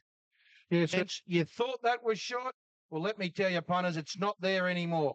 $1.18. Close on in. Yeah, I think unfortunately it is going to set in for a little while. Hopefully not for too long. Start time, and they'll bring them up into the stalls in just a moment. And there they go, they're racing. Smart Missile missed the start slightly. Straight Goal was the best into stride. Sepoy going up on the outside and settles down in second spot. So he'll sit outside the lead. Then there's a line of 3 tracking them, with Kid Kobe going up into third, 3 deep, followed by over on the inside Fox Wedge, and last is Smart Missile. Last of the 5. So in this heavy rain, they run towards the turn, and Straight Goal, the leader, narrowly over Kid Kobe. Sepoy's now pulled to the outside, 3 wide to commence a run. Fox Wedge held up behind them. He's going to look for a run back near the inside. And Smart Missile down the outside. He's had to get desperate here on Sepoy, and Smart Missile raced up on the outside. So Smart Missile from the back of the field has headed the odds-on favourite Sepoy. And then Fox Wedge is coming up on the inside. It's Smart Missile, Sepoy and Fox Wedge. 3 of them fighting it out. Smart Missile, he's got the wobbles, but he's in front, and he's going to upset the favourite in a big boil over. Smart Missile has beaten Sepoy. Fox Wedge was third. Then about 6 lengths to Straight Gold. And last year, well, as we said, Andrew Baddock had been saying, this is a very, very smart colt, Smart Missile for Gory Anthony Cummings. And Glenn Boss, the winning rider. Smart Missile, though, remains unbeaten as far as net rock cold. Anthony, you've had to massage and manage to get through to a slipper. Yeah, he had some mucus and extracurricular about it was a month and 6 weeks ago, and tried all the usual sort of remedies to sort that out, and nothing was working. So I thought that sort of getting him out of the stable environment and putting him in a paddock and going somewhere where we could still work him might be the only solution in terms of getting into the slipper. So that's pretty much what we did. So where's he been? Went to Wild Oaks, which is a farm off. Aussie, you were aboard for the ride. Yeah, it was pretty good. I got an opportunity to ride this horse in a gallop last Saturday morning when I was up there, and I really liked what I felt. He did pretty good thing on the track there and did it quite easily. I was confident. I said, Anthony, he'll win the Todman, this horse, and I didn't expect Seapoy to be in the race at that point. But yeah, he's a pretty quality colt, this horse, and you know, I wouldn't be dropping off Seapoy by any shape or means. I think he's obviously still the horse to beat, but this horse going forward with, I think, a little bit of improvement, probably 10%, makes him very competitive. Did you find him? Competitive. Exactly. A lot more interest. Nash, you wrote. Slipper form. I really think that's the slipper form, the three colts there. They could well trifecta the Golden Slipper. He's Fair, but as I said, as these fillies come in for the Riesling, Seapoy is still the $2.90 favourite for the slipper, and Smart Missile now $5.50. Rich. And punters, gun shy, bookmaker. So slipper betting all thrown into disarray, I'll say, after that previous. They're ready.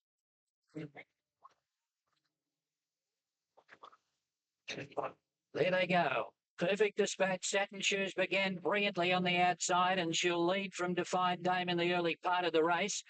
Nice settling on their back with Cape Slitty Flyer, and then Elite Falls drifting back even off the leader, which is Defiant Dame.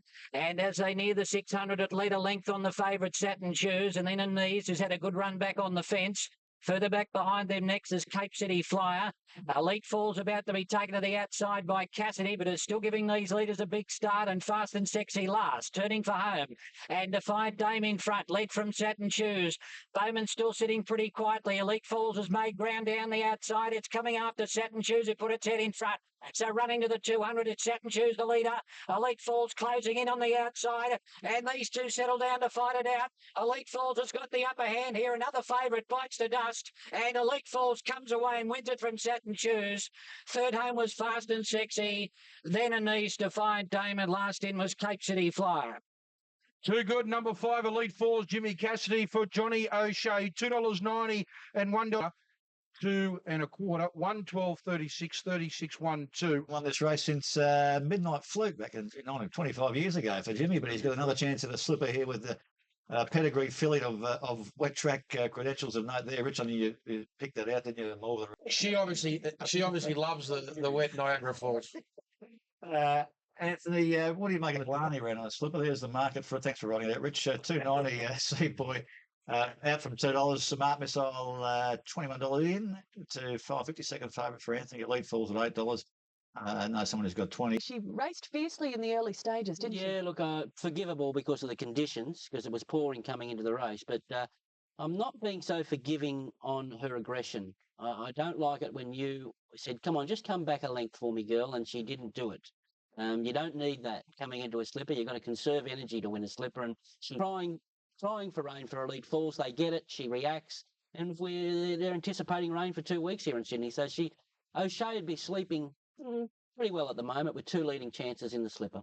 I think obviously held his position in the market there. And look, there's nothing wrong with that price shared reflection. No, I reckon it's the form around her is looking okay now. Yeah, and she raced the right pattern, didn't she, Nash? Is good news. Another short price favourite here. Can this one get up?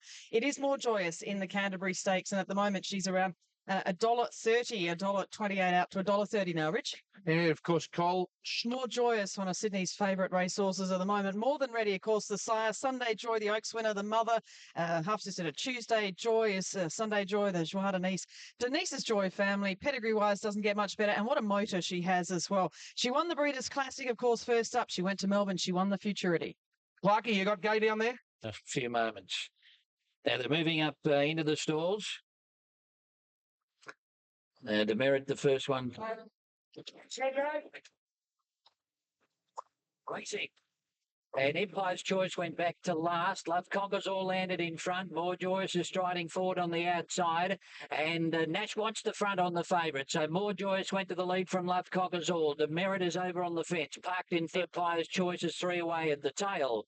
Travelling around that corner near the 800, and the long odds on favourite More Joyous held together in front. Love Conquers all outside of it. Cassidy just starting to niggle to stay in contact. And then Demerit over on the inside from Rangy Rangdu, and Empire's Choice hard ridden at the back of the field, another 6 away. As they prepare to turn, and Nash is staying away from the inside on More Joyous. He's out about 4 or 5 horses. Love Conquers all hard ridden in second. Rangy Rangdu starting to make ground down the outside, and then Demerit, but he's swinging on this leader at the moment, More Joyous. It's 2.5 in front. Love Conquers all under the stick, sticking to its guns. And then further back, Rangy Rangdu, and then Demerit. But now he starts to give her a flick with the whip, More Joyous. She's got this in control. It'll be nothing more than a barrier trial. She'll win it going half pace. More Joyous from Love Conquers all, Demerit. Rangy Rangdu ran a race and then ran out of condition. And Empire's Choice was at the rear of the field all of the way. Well, this super mare, great to see. More Joyous, bringing joy to the punters and joy, of course, to John Singleton, Gay Waterhouse, Nash Rawiller, and everyone that loves this wonderful mare here in Sydney and around Australia as well. But everyone's More Joyous here, and we'll get Gay straight away. But chat sessions, Gay, she never let the punters down, never let the fans down. Great. She was just like the queen of the turf, wasn't she? Oh, she's outstanding. Too easy. Too easy galloping lesson. You don't know why all you press want to pull on her tail. You get a good horse, you should be so proud that she's there. And you should fly the flag. But anyway, that's it. We do. We will fly the flag. What about a Flag after the bloody horse. what about a match race with Black Caviar, Melbourne Star? Singo, and I asked him, I just rang him before the race, and I said, where are you? And he said, I'm fogged in. I said, fair enough. So you can get your scratching marks. They just absolutely loved as More Joyous is by the entire racing population. $1.40, $1.20 the English. Saw last week in Melbourne with the champion mare there, but in Sydney for this mare, she's as loved here as she is in Melbourne. Yeah, she certainly is. She's really got a proven record and continues to improve on it. And yeah, absolutely dreamed her ride. She just made it like an exhibition goal. That's exactly what it is. $1.50. Thanks very much. 13 out of 17 for this superstar of the turf, More Joyous, and she dashed home in 34.86. Tells you what a barrier trial it was, Mark, as you called it. Absolutely. I'm in from the wing into the centres here now. So look, that was Love Conquers all had beaten Haylist. Maybe he's not in quite the same form as he was then in the June Stakes, but he made him look. She made him look second rate. So she's on target for the Doncaster. Don't worry about that, and she'll start a short price favourite if she wins whatever she runs in next. We've just seen 60 for the Doncaster. I'm here and you're there. But she got beaten a slipper. That's about the only thing we've said against her. She hasn't been beaten in Sydney for 2 years. Who's bagging her? I didn't watch their preview show yesterday morning, and Today? More Joyous. Well, she drew comparisons to the great mare Sunline earlier in her career, and well, that's looking pretty justified these days. She's now won 13 from 17, and that was just another outstanding effort yesterday. She's an amazing mare. She's a champion mare. Yeah, I think we can safely call her a champion. Look, she hasn't been beaten in 2 years in Sydney. I think. Correct me if I'm wrong. The last time I remember getting beaten in Sydney was in a Golden Slipper. Yeah, that's correct. I got bet on her, I think it was her first or second start when she backed. That's right, the saddle went. Saddle slipped and she got beaten in the slipper. Probably by that stage she'd just gone over the top and she's been an outstanding mare the other times the Cox played. 3 times Group 1 winner this season as well. So what can we say about her? I heard Gay being a little critical of the press saying holding her tail. I don't know about that, Gay. Who? Just a little bit critical of the press holding her tail. I can't recall anyone holding her tail. She's a champion. Did you feel there was a little bit of criticism? Actually, there was a funny story. childish. There was a funny story doing the rounds at the races yesterday, where apparently John Singleton had rung Peter Moody and said, "What about this match race?" And Peter Moody said to him, "Yeah, it sounds good. When you get one fast enough, give me a ring back." That's a good story. I'd like a recording. If that's true. And you'd be a game man to take on. You'd be a game on Black Caviar, no matter how good the horses you've got in your stable. Well, More Joyous now firms as the favourite for the Doncaster Mile. She's clearly on the top line of betting at $2.60. Yeah, look, she's going to run the shortest price favourites in Sunline, and look, the Doncaster. The features coming up the Ranvet Stakes, a wonderful race leading up to the BMW. Well, nowhere near Caroline. It's well and truly into the black figures. My lucky day. It's getting out on each. It's now out to $3.70. It's been well back in the past 48 hours. Now, my lucky day, who opened up odds on Thursday, not anymore. $2.60. I think that's outstanding. I was both of the top two. 101. That is my lucky day. Blue. 50. There's been good support for the mares, Sacred Choice and Keep the Peace. But Can't jump, Bill. there they go, off and racing, and as they come into view quickly, Zarbeat came out of the stalls fast. Desperado rushing up in the early stages to go to second. And then the two mares, Sacred Choice and Keep the Peace, My Lucky Day, going back to just past midfield, settling down. And then Hawk Island second last, and My Lucky Day is last of all. At the 900, they're working towards the side of the course, and Zavi just rolling along at his own tempo, led by 3/4 Illustrious Blue. Desperado third. Now he switched out 3 wide to try and edge up, followed by Keep the Peace, Sacred Choice, Hawk Island and My Lucky Day. It's still a mile back as they come to the home turn. Cassidy gave him a crack with a whip. Running up towards the bend, and Zavid on the inside lead. Desperado strides up, looks menacing. And as they turn for home, Desperado claimed the lead from Zavid. Then further back behind them next, we've got Illustrious Blue, Keep the Peace next, Hawk Island, and then Sacred Choice. And further back, My Lucky Day. As they run to the 200, Desperado the leader. Zavid tries to rally on the inside. He's not done with yet, Zavid. Desperado is just in front. Zavid comes back along the inside. It's Desperado and Zavid there, stride for stride down to the line. And Zavid, after being clearly headed, came back to win it and beat Desperado. Thirds between Hawk Island and My Lucky Day. And then a gap in the field after those to Keep the Peace, Illustrious Blue and Sacred Choice. 100 to 1 outsider. He is a dual cups winner. This horse, Zavita's come back as an 8-year-old. He's taken out the Ranvet. He's beaten dead with Nash sitting pretty up on his withers, but this horse has just fought on. Zavita, the winner, 100 to 1 on course, $46 on the tote, and he's got 1,004 Inglis Easter yearling sales of it to Anthony Cummings for $80,000. And there are the Inglis interims, 46. Well, horse for a remarkable result, 100 to 1 in the Ranvet Stakes. Horse that cost 80,000 is now won $2.5 million in prize money, and longevity is the key to Tim, Anthony. And what is the? Actually had a back injury as a 2-year-old. Fractured his pelvis and pulled the bone off pulled the muscle off the bone. And he was out in the paddock for sort of 3 or 4 months, and he'd shown us a fair bit at that time. And I just figured, given his pedigree and where we wanted, I'd like to have his frequent flyer points. What about the rain, Anthony? You must have been a bit worried when that started to roll in. Well, it's a funny thing, in the early part of his career, he just didn't like a wet track at all, and we just put it down to his earlier back issues. Once he was gelded, however, that changed, and he's been able to handle it much better, pretty much all through the last 2 springs when he's had a wet track to handle. He's been fine. He should have won the BMW on a very much similar track last year. Think so? Don't make me look at it again. 3 deep for 9.5, so a long way to go around. And Boss sort of great asset. I think he was floundering in the ground. And how do you line up wet tracks? Floundering in the ground. And how do you line up wet tracks?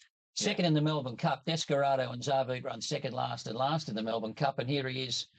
The turnaround's 30 or 40 lengths. Well, Desperado's absolute. Yeah, I don't really want to talk about it much. It cost me a fortune, that thing, that Zavit. I don't know how that happened. Look, he's never won on the wet in his life. But look, he's been a great money spinner for Connections. And it's not about you. I know that, but I'm still feeling the pain. Upset. Oh, how could you? I mean, this horse has won over $2 million in prize money. He's no slouch, but you just certainly couldn't go into this race expecting to beat those calibre of horse. When I seen Hawksy's horse parade in the enclosure. Just while we got you two blokes here, Well, despite failing yesterday, My Lucky Day remains the favourite at $3. yeah, I still think he's got scope for improvement. My Lucky Day. He's been set for the BMW. He looked amazing in the yard. I reckon he just lost interest with the rain. Like I say, This is the Far Lap Stakes for the 3-year-olds. We do have correct weight. My top pick's been the one that they've come for here, Helikalani. It could have had as much as $7 only this morning. Brought forward in just a moment. So at the stalls, about to come forwards. Slate Sworn to Secrecy went straight back to last, coming out well, Fast Clip with Helikalani. So the stablemates are 1 too early. Slater racing a lot closer today. It's in a handy spot on the rail, and then Shadows in the Sun, followed by Blackie. 2 or 3 to Sworn to Secrecy, now picking up as they work to the side of the track, 800 to go. And Helikalani is the leader from Fast Clip and Slater on its inside. Shadows in the Sun getting a good trail up behind them. Blackie's over on the fence, and then Sworn to Secrecy. Magic Ivy third last, Originate next, and Bull Bars is at the back of the field and getting his ears scrapped off at the moment. Helikalani the leader. He'll bring them for home in front of Slater up on the inside and Fast Clip. Further back, Shadows in the Sun, and then Blackie looking for run in the centre. And at the head of the others next is Sworn to Secrecy. Helikalani led with 300 to go. Fast Clip comes out after it now. They're clear from Sworn to Secrecy. As they run to the 200, Fast Clip raced up to Helikalani, put its head in front. And then further back, Sworn to Secrecy and Blackie. Fast Clip in front. Blackie now starting to see some daylight in the centre. Fast Clip is grabbed by Blackie. Blackie comes home a touch to better. And Blackie, I think, got up and won it. Blackie, I think, just won it from Fast Clip. Third sworn to secrecy. Then Shadows in the Sun, followed by Halakalani, Magic Ivy. By the cheers for the final 600 metres. Well done to OTI, Simon O'Donnell, Terry Henderson. This horse by Black Minalush, who was He won the Werribee Cup Friday. He won the Alistair Clark on Friday night, and he brought this horse to Sydney off a 62 rating win just 2 runs ago. Former New Zealander who's a chestnutty. The great races for fillies and mares. In fact, the richest race in Australia for fillies and mares. It is the Coolmore Classic, the Group 1, and we see more strawberries for John Singleton and Gay Waterhouse as the favourite. Not much between a few of these runners. She's at $6.50 though, just ahead of Aloha and also Jersey Lily Rich. Yeah, there certainly has. The market's changed around with the weather. Let's go right down the board. We'll only get one go at the bookies board. I'll show you right from the top. Number 1, Melito. She's quality, but she got a 59.5 kilos. $12 out to $14 now. 2's out. Palazzo de Crystal, Graham Bigerby blowing up about the rain. Out to $16 for Palazzo. Graceful Enna, very good money for Graceful Enna. $10 into $8. Later than that's out. No evidence needed. Also very good money. $8.50 into $7.50. Aloha, $6.50 out to $7. Jersey Lily, $7 and rock solid. 16 out to 70, Montana Flyer. More strawberries, $6 out to $7. Strawberry Field, who has apparently had good support in the 50, no evidence needed after being well backed. Aloha, 7 into $5.50. Jersey Lily, $7.50. Few we get. The Coolmore Classic, $600,000. Great race for fillies and mares. Alberta, Typhoon, Tracy. You go back Tuesday, Joy. Sunline winning this a couple of races back to Bounding Away Emancipation. A great race for the fillies and mares, the 2011 Coolmore Classic. And not racing, Palacio de Crystal missed it from the inside. Aloha and Montana Flyer jumped out fast and they share the lead early on. Graceful Anna and no evidence needed up with that group, and Hidden Wonder booting up on the fence, followed by More Strawberry starting to roll forward out wide. Just off them is Jersey Lily, followed by Miss Gay Flyer, Turnstiles midfield, and then Melito, who's out wide early. Warpath going up along the rail from Palacio de Crystal, who's a long way back, so too is Strawberry Field. And then Happy Hippie has gone back to last of all, and there's another one just up in front of them as they work down the side. As they run towards the 900-metre mark, and the leader Montana Flyer. Love Me Like a Rock was that one back about third last. So Montana Flyer led. More Strawberries moved up into second spot. No evidence needed. Third, Aloha getting the run of the race. Fourth on the outside. Hidden Wonder next, followed by Graceful Anna. Then Jersey Lily, followed further back in behind them by Warpath and Melito. Further back, Palacio de Crystal starting to get off the fence, and then Miss Gay Fly, Love Me Like a Rock, Turnstiles. Happy Hippie and Strawberry Field at the back, into the straight. Montana Flyer is the leader. Just in front, Aloha starting to launch its run down the outside with Jersey Lily. Hidden Wonder gets up along the inside, but Aloha dashed away now with 200 to go. It's raced away from Jersey Lily, and then Melito, followed further back by Montana Flyer. But Boss has got Aloha in front with about 100 metres to go. What a day for Bossy. Aloha wins it from Jersey Lily. Thirds between Happy Hippie and Melito. Then no evidence needed. Further back was Montana Flyer, Hidden Wonder, Warpath, Palacio de Crystal. Then at the head of the others, Miss Gay Flyer. Followed by... See, what a big day for him and the Victorian trainers. Mick Price, the winning trainer, with Aloha, the favourite, taking out the Coolmore Classic for 2011. She's just bolted away from them. Second placing, there's your winner, Aloha for Mick Price, Glen Boss. She's right down the outside. Aloha wins. Jersey Lily second. Now, this will be close for third. Melito or... Oh, maybe Melito, just in front of Happy Hippie. The margin by a short neck. 2.5 lengths a short neck. The time 1:30.51 in the last 600. Sure was a great day for G Boss, his second Group 1 there on Aloha, who sauntered into the race top of the straight and beat a raft of good runs here, Rich, but she was top of the game yesterday, Aloha. She began brilliantly. Bossy let a couple go around on the point of the turn. Boy, oh boy. I was on the horse in the blue and the white, but it wasn't that one. It was on the one going backwards and never went a yard. More Strawberries, but she was awesome, Aloha. I've got to give honourable mention to Melito. I thought her effort was outstanding. 59.5. She doesn't really get through that heavy ground. I thought she was super duper. Yeah, she tried her guts out. Only Sunline's won that race with more weight. So, but Aloha was just dominant there. She was the winner a long way from home. And as you say, she cantered into the race at the 300. Just an effortless win.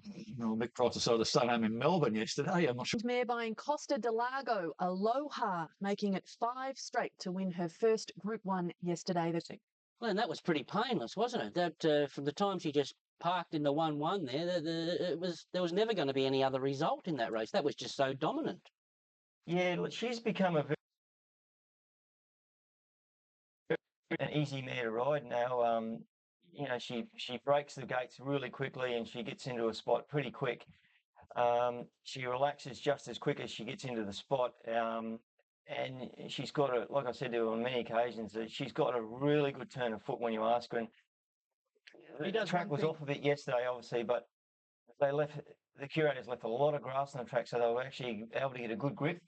And that was key for her yesterday. She's not super on soft ground, but she was able to get a good grip. Yeah, sorry, Glenda. The one thing she can do on wet ground is do what most horses can't do, and that's accelerate in it. Now, I spent the whole day yesterday underestimating the Victorian form. Now, when she won in Melbourne, she was dominant over those mares, but I thought, well, they're not really in the class of the mares she's got to match up to today. But she really found lengths on that soft track. Yeah, all the way and was left with no excuses there. Melito was just fantastic on a wet track with 59.5 kilos. Her class really shone through at the finish there. And the Patinack pair, Happy Hippies, run the race of her life. And no evidence needed. Probably should have run a place. Just took a wrong option coming to the turn there. Didn't know whether to go out or in. Well, let's have a look at where all the action was on Friday night. It was a privilege to be there. Over 10,000 people were there at Moonee Valley. The grandstands were packed. The atmosphere was unbelievable. And at about the 600 metres, the whole crowd had their hearts in their mouths. We are talking, of course, of the Group 1 William Reid Stakes. Racing. Black Caviar out fairly. Crystal Lily away brilliantly, finding the lead in the early part. Moving to second, True Persuasion from Black Caviar on the outside of Vesmarken, and then Master Harry, and 2 lengths away Hinchinbrook and Perturbo. Black Caviar sitting back about 4th, 5 lengths off the leader at the first turn, and she's out wide. Crystal Lily has the lead, 800 left to go. A length True Persuasion. Black Caviar now moving up a little closer on the outside. Daz marking the fence. Then Master Harry, and he's being followed Hinchinbrook second last and Perturbo. It is Crystal Lily at the 600 metres. True Persuasion on the outside. 3/4 now to Black Caviar. She's right there within striking range. Nolan's pushing and urging her along at this point, and she's now gone up and she's taken over the running. So the Black Flash, Black Caviar kicks away a length and a half in front. From Crystal Lily, True Persuasion, a long break Hinchinbrook, but Black Caviar away now by 3 lengths. Crystal Lily stays on strongly, but she is unbeaten and still the undisputed champion of the world. Black Caviar by 2 lengths eased up. Crystal Lily second, Hinchinbrook third. Then Perturbo, True Persuasion. Maxi Div, $1.10, but thanks to our great supporters at Sportingbet for the TVN punters, $1.15 was offered on the night. $1.09 was the starting price. Crystal Lily was been runner-up on 2 occasions in Group 1s now to Black Caviar, and as David Moody said after the race, well, she'd be considered a star if it wasn't for Black Caviar. Hinchinbrook runs third, but she's a freak. Well, I've got to say, as Richard said yesterday, just for a strider to near the 500 there, it looked like it, might be nip and tuck, didn't it? But, oh, gee, she's a good mare, isn't she? Just went into another gear and bolted in. She's a genius. She's a freak. But the best thing about it is, I walk into my local pub and everyone says, "Oh, how good is this Black Caviar?" At least they're talking about racing. It doesn't matter whether they're talking about Sydney, Melbourne, Adelaide, Brisbane, Bullamacanka. As long as they're talking about racing, they've got an interest in the sport. And this girl's getting the average person in the street that knows nothing about racing wanting to talk about thoroughbred racing. And now it's up to racing to get on the back of that, and whether she's in your state or not, to get on the back of promoting Black Caviar and trying to. What about these great pictures coming from the valley? There's Luke Nolan and Black Caviar, and even the bloke that trains. I've been telling you can train for a while. That if you're a Black Caviar fan, but it'd be better if they were better fields, if you know what I mean. Well, Black Caviar has become quite a phenomenon, hasn't she? She's got her own Facebook page these days. Had a look at that last night, Ronnie, and she's got a number of friends. She's a resident of Caulfield. She's single, and her favourite TV show is Jockeys here on Sky Racing, and her favourite books, surprise, surprise, well, one of them, Inside Racing. She reads the racing calendar. Oh, good on her. That's all good for racing because she's really drawing a new crowd into racing.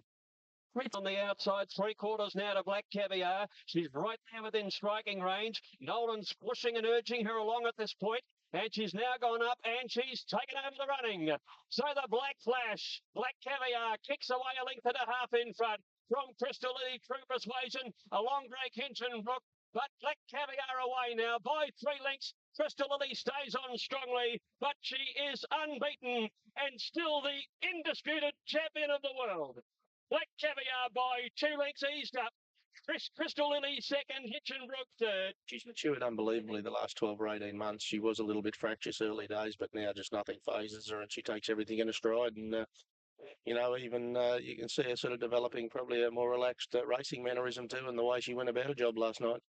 How'd she pull up this morning? Yeah, super. She, didn't have a long time off until the morning stables, but she just had a walk and a pick and a lap of the pool, and she ate up in the short space of time she was at home, so it didn't phase her too much. Plans now, do we go to the TJ in Sydney?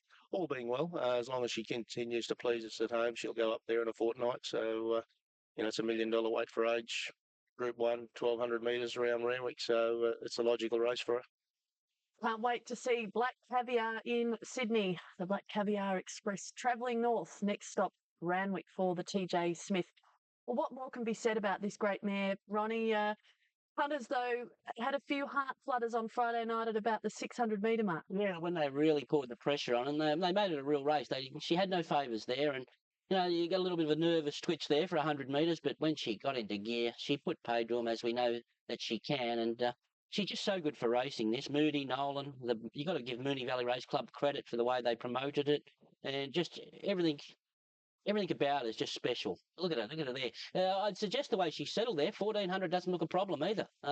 She's not just looking like a 1,000, 1,200 metres pure sprinter. The way she relaxed and she had to be woken up in this race was an encouraging sign, if anything. I think you've got to appreciate her while she's here too, as we see with Hot Danish. They only have a finite lifespan as a racehorse. So if you get a chance to have a look at her somewhere, well, you should take advantage of that because they don't last forever. And I have to say that Crystal Lily was very brave in defeat, and Hinchinbrook came home quite well into third spot. But really, she's meeting fields where she's just continually superior, and a lot of those second level sprinters who would argue Andrew Friday night so they could catch a glimpse of not just the world's best sprinter, but she's now rated the world's best racehorse. Those ratings came out on Friday morning, Joe, and it makes Black Caviar 1, and so you think 2 at the moment around the world. To do with Black Caviar, obviously they've got a main features on a massive night of racing, obviously over in Dubai, the Golden Shaheen.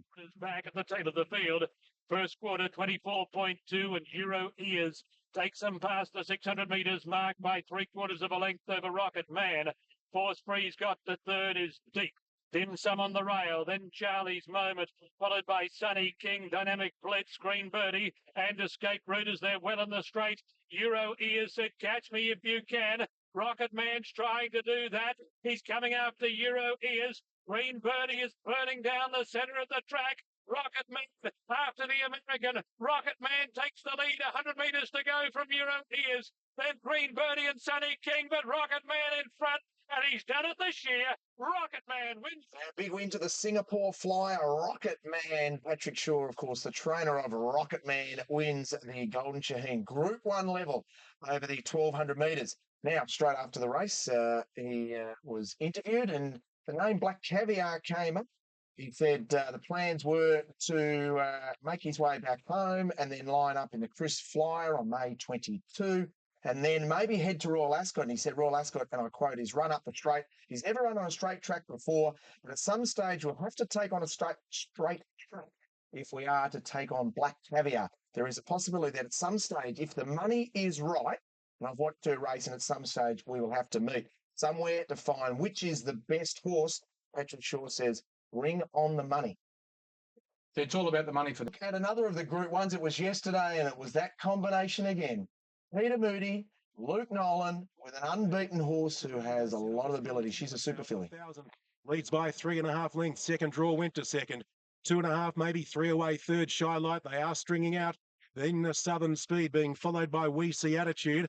Then came Lights of Heaven, who travels very well on the speed now. Further back in the field came Jeter inside there of Absolutely. And then there's a length and a half away to Shan Bailey. More Count Your Fingers, Lala Rook. Then placement from Precious Lorraine. Little Blue Dress, and last is Queen's Fashion. Terrain Under Siege. Second draw's got it. Southern Speed, 3 out. Then came We See Attitude, Shy Light. Lights of Heaven gets to the outside. And for the first time in the race, Nolan asked the favourite to go, and it's coming quickly. Going with it absolutely. Then Jeter working off the inside. Top of the straight in the Schweppes Oaks. It's Southern Speed, grabbed by Lights of Heaven on the outside. Lights of Heaven goes to a clear lead from Southern Speed. Absolutely's making ground down the outside. It's Lights of Heaven in front from Absolutely. Southern Speed. Lights of Heaven doing it strongly in the Oaks. And Lights of Heaven came away. 4 wins, 4 starts, wins it easily, 3 lengths.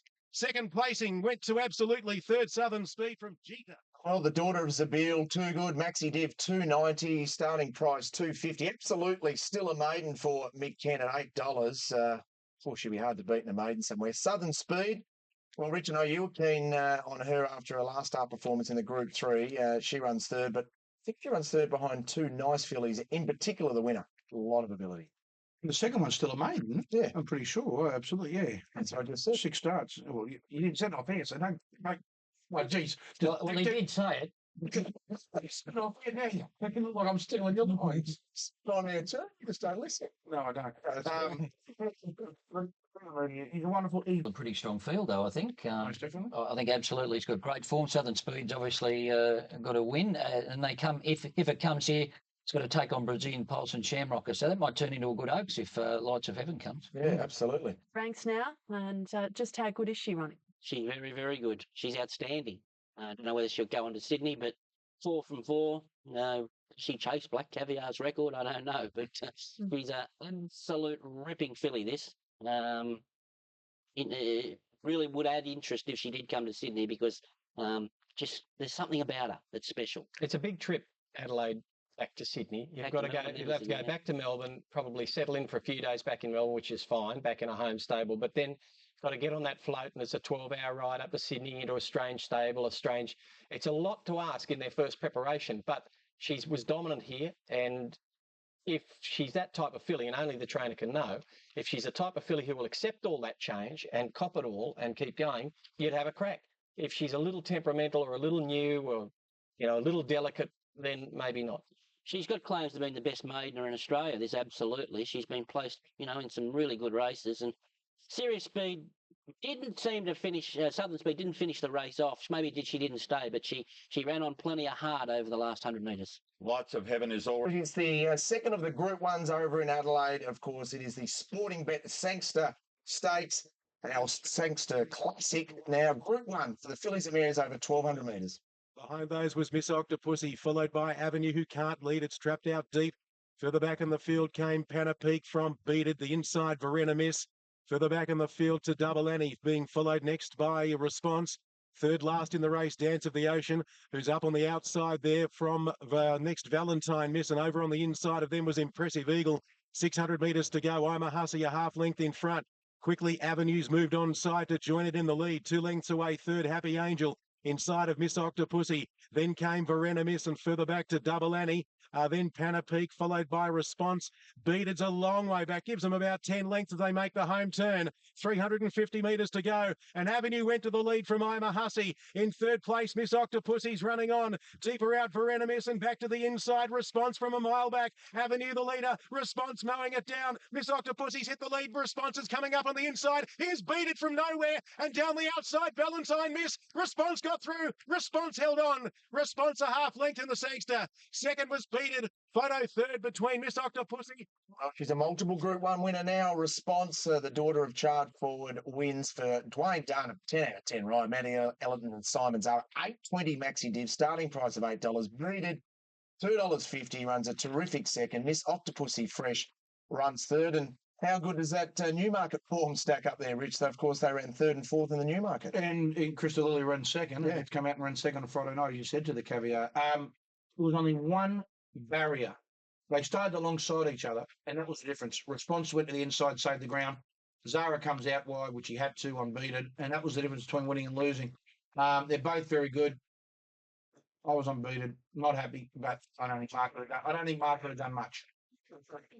No, well, Griffith's family, of course, got a home state of South. That's quite extraordinary, isn't it? You know, Response is a very, very good mare, as we all knew going into that race. And if you looked at her form, she wasn't that far away from some absolutely outstanding sprinters. So no surprise that a mare of that quality has won that race.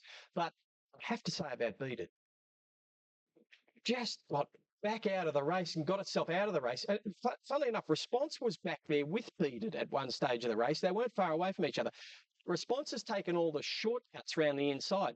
Beat It's come around virtually every runner in the field, and that was the difference between the two fillies. I kind of think with the same, you swap the runs, you completely swap the result. I think with an easier run and not being so far back for so long, Beat It wins. Two very, very good mares. That was a terrific race, that. And look, she deserved that Response, because she's been unlucky in a few big races, and she got the breaks yesterday. Beat It just had to come back too far from that awkward draw, and the race was more or less out of her control from home turn on. Yeah, they've decided to only give this horse a light autumn. They'll tip her out most likely now, not come to Sydney. They've got some good plans for the spring, and she didn't have a long... Zero jump well also. Your Canny going up on the outside of them, but is deep in the early part as Boys on Tour goes forward as well. And then Full Blast, Written Consent, letting those others go as Your Canny is now drifting back to find a spot. Then Salard about 3 lengths to Exceed and Exalt and Rock Monster last. Golden Archer went up and hit the front. He's done a little bit of work to cross Flying Zero and leads out on the first bend, and then Boys on Tour running third, Full Blasters fourth. Written Consent is midfield. Salada's back next on the rail, and then Your Canny is lost at spot. He's back third last now, followed by Exceed and Exalt, and last of all is Rock Monster. So Golden Archer at the 450 lead. Flying Zero a length away second, Full Blast third. Boys on Tour hooked out 3 wide. Salad's come to the outside as well, and further back Written Consent. Golden Archer given full balls the leader. He's 2 lengths in front. Boys on Tour is starting to rush down the outside into second. He wants to hang in, and Salad's running on as well. It's Golden Archer in front. Look at Salad.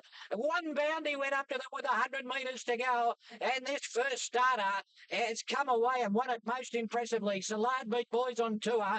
Third home Exceed and Exalt. Golden Archer got tired, and then Rock Monster from Flying Zero followed further back in behind them next by over the line Full Blast, Written Consent, and last in Your Canny. Well, as we said, Bart Cummings can train a 2-year-old as well as a stayer. Number 8, Salard, just his first start rather after a very good trial, has been able to come out and take out the Pago and head on towards the Golden Slipper. Boys on Tour finishing in second placing, and then maybe it is Exceed and Exalt for third. We'll just wait on that one. But Salard for Bart Cummings and Corey Brown, just a scintillating run late. God bless it, Caroline. Salard, a lovely colt. I was here when he trialled his second time. Thought he trialled in outstanding order. Time's not everything. He didn't run good time, but he showed stack of ability. Corey Brown was just patient back along the inside. They ran along at a good clip. He came to the outside and went, I hope I am as well. I think he was about a...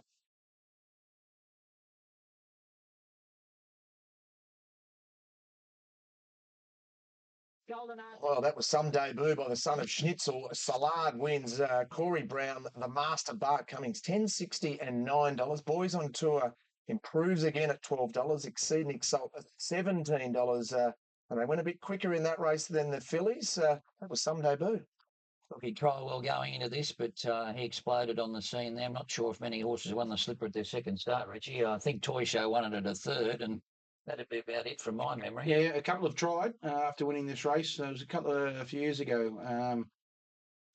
Most impressive, Corey Brown I think was trying to get off because the boys from Triple Crown had booked him for Hot Schnitzel, trying to get off Schnitzel to probably be on Salard.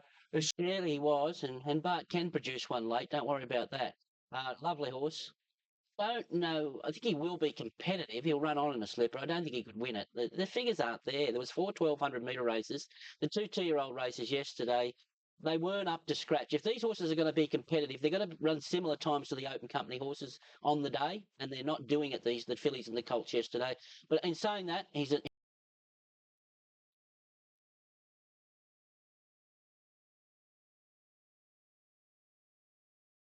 Starters on the stands. And there they go. Racing and follow my leader now's Magic Miss with the best two out. Disputes was showing early speed, followed by Retsina. And Alters going up in the centre from Plain in the Glass and Homage, and then Shadow West Streamer about midfield, followed by Bright Heart. And then Aerobatics getting well back. Moss Money is second last, and last is Pot Luck. Disputes pulled its way to the front. And it led, but it hasn't crossed. Retsina's underneath it. And up on the outside there in third spot was Alta, followed by Pain in the Glass, and further back behind them next is Follow My Lead. Then Homage and Shadow West followed further back behind them next as they run up towards the 600 by Al's Magic Miss. And then Bright Heart. Streamer's got shuffled back into the field. She's lost her spot. Aerobatics outside it, followed by Pot Luck and Moss Money last. Disputes the leader as they turn. On the outside, Alder is second. Retsina on the fence third. And then came Homage, followed by Pain in the Glass, getting into the clear. It's starting to run on down towards the 200. Alder went up and put its head in front of Disputes. Pain in the Glass, Aerobatics from the back are starting to run on as well. Alder's the leader with 100 metres to go. Got over a length clear, and it's Alder in front as they run down towards the post, and Alder will go down to win it. Second, Pain in the Glass. Aerobatics got third. Disputes fourth, and then Shadow West, followed by Streamer, and then Bright Heart, followed by Homage, and then Retsina, who didn't come on, followed by Moss Money. Al's Magic Miss was next from Pot Luck, and last in was Follow My Lead. First, third and fourth there for Darley. Number 4, Alta for Joshy Parr, taking out the Magic Night Stakes for 2011 for Pete Snowden. And Pain in the Glass, she's come through to finish second placing. Aerobatics in third. And he was in super duper form on Wednesday.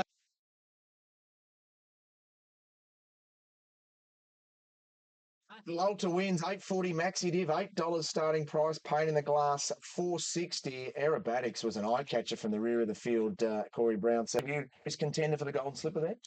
I don't think so. That was a slowly run race. I think it fell into place for Alta. They went slow up front, and it was dominated by the horses on pace. I thought the run of the race myself was Streamer, who finished sixth. I reckon if it gets an even break, it wins the race. It got flat in middle stages, checked again in the straight. It's the one I want to follow out of the race. Now, if I can bore you for 1 second, Richo, mate, looking at the order of entry. So you got Satin Shoes. She'll be there. Elite Falls, Smart Missile, Shared Reflection, Salard. By commands from Hosanna, a very good race mare herself. Where does Alta fit in the Darley picture for the slipper? Yeah, look, she's a hard one to read. She sprinted home quickly. There was no speed on up front there. In fact, her mother Hosanna won the Magic Night years ago, so the bit of family blood's come through there. Look, nice filly, does everything right. Probably deserves a crack at the slipper. She's in good nick at the moment. I like the run of Streamer there. She wants further, wasn't suited by a slowly run race, and likewise with Aerobatics coming from the back. Anything that made ground from the back. Pretty clearly at $2.90 TAB Sportsbet. Yeah, all revolves around the weather. We've had heavy rain again overnight, so that's not an advantage to Sea Point. They're still anticipating, rain for the next few days as well. So that's what we've got to monitor here. But I think the market.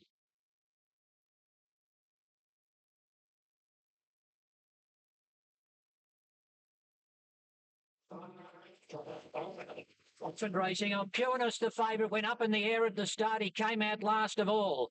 And on settling down, Mr. Clangtastic, Mentality, and also Trader jumped out well. Then Brilliant Light, followed by Informality. Pureness after that bad start will settle midfield in between horses. Altered Boy just up in front of it. Followed by Snow Alert on the outside is 3 wide, and the jockey's easing back to try and get a set. Under the Eiffel is second last, and last is Leprechaun, and Under the Eiffel just got checked off heels there, so he's gone back to a clear last. So the first and second favourites both in trouble early. Boy, a length to Pureness, and then Snow Alert, Leprechaun, and 2 to Under the Eiffel last of all. At the 650, Mentality led by a length and a half, Mr. Clangtastic. Informality next, Trader over on the rail. Pureness starting to edge up, but he's out 3 wide. He's got nothing to take him into the race either.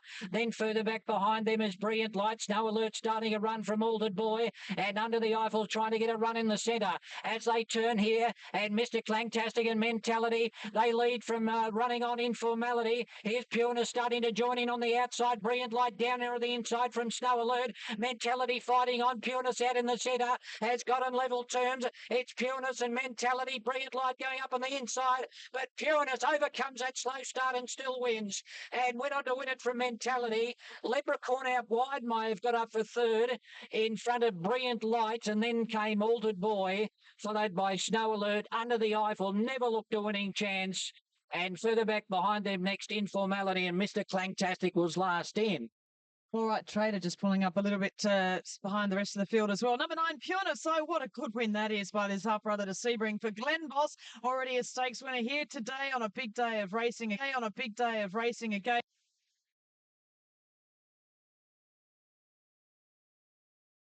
Corn out wide may have got up for third. Spin of the day, according to our calendar, salutes. Maxi Div 250, starting price 250. Mentality up on the speed. Brave $21. Leprechaun.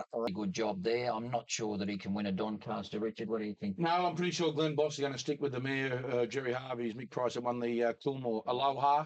So I think Glenn will stick with her. That'll open up the chance for a lightweight rider. Look, I thought the effort was very good. Bossy never panicked when she half missed the start. Got into a little bit of trouble, so did Under the Eiffel. I still think Under the Eiffel's better at 14 or 1214 off a hot speed. Mentality, he's just tough. Isn't he just tough? And he loves Randwick, so he'll obviously go to the Randwick Mile again. I thought Snow Alert run was outstanding. He was soft, looked like he needed the run. He had 57. I thought his run was very good in the race. So, Well, there's G Boss talking about Pureness. $19 at the moment for the 2011 Doncaster. More Joyce, the favourite at the moment. Richard, $255. Yeah, well, Jimmy Choo down the bottom there. It was a bunch finish, but I like this horse. I think he's got a will to win, and he fits in my little profile for a good chance. There's a lightweight chance in the Doncaster. It'll be interesting to see which way Glenn Boss goes because he's got other options, obviously Aloha and a few other, cards in his deck, knowing Bossy. But I really like this horse. Mentality got outside the lead there and ran one of his better races. The other horse in the market, Under the Eiffel, he found his bits and pieces of trouble, but I still thought he was a touch disappointing. But I like the winner. I'll tell you where Glenn Boss is riding very well. We're in the field where he'd been forced to be because he'd missed the kick. He went forward at that point without cover, and I thought, well, if you don't go now, Mentality's going to get another cheap 200 metres here, 100 metres, and you're not going to be able to run him down.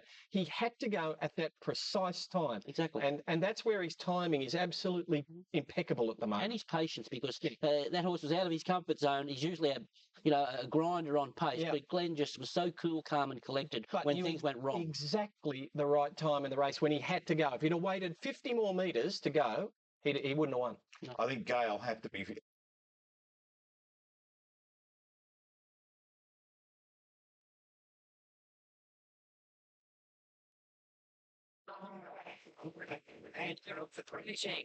And Don't Put It There went straight back to last. Light Brigade came out fast. Jimmy Choo showing early speed. Retrievers rolling forward today.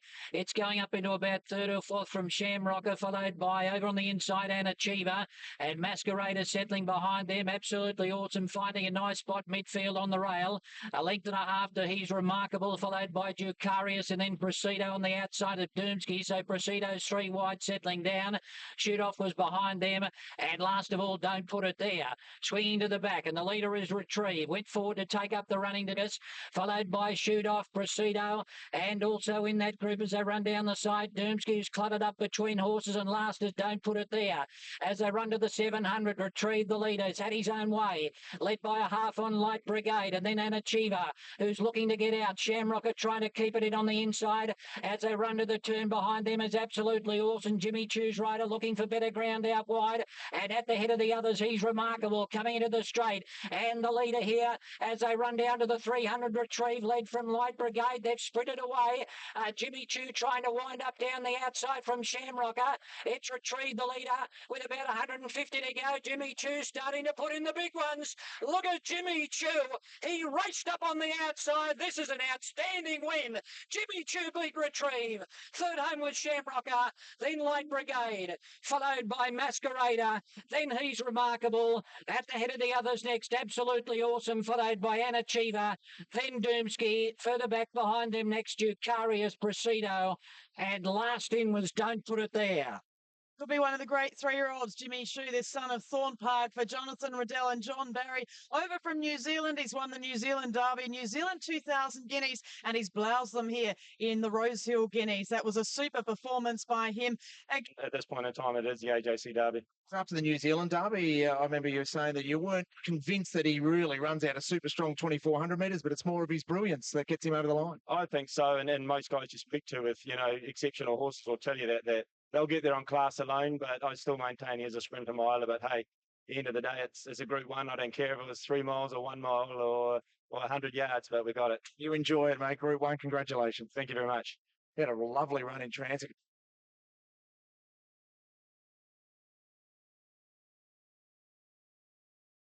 Brigade.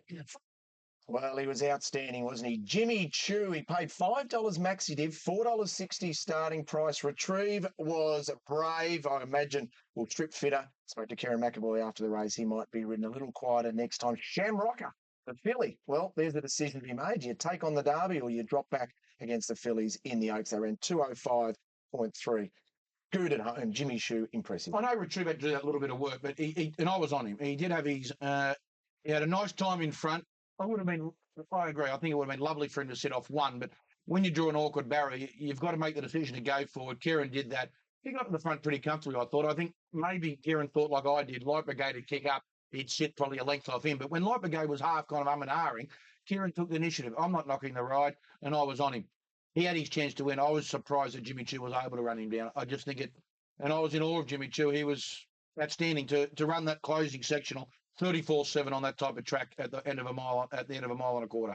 Mark, to the beaten Brigade, with the exception of Retrieve, it's hard to make a case for the others to beat him in the Derby. I think the only one who could, to my eye, improve is He's Remarkable. I think that was a sit and sprint, and I think 2,400 metres at Randwick will certainly suit him. I think he finished off okay, but I just doubt if he's got the class to turn the tables on first and second there.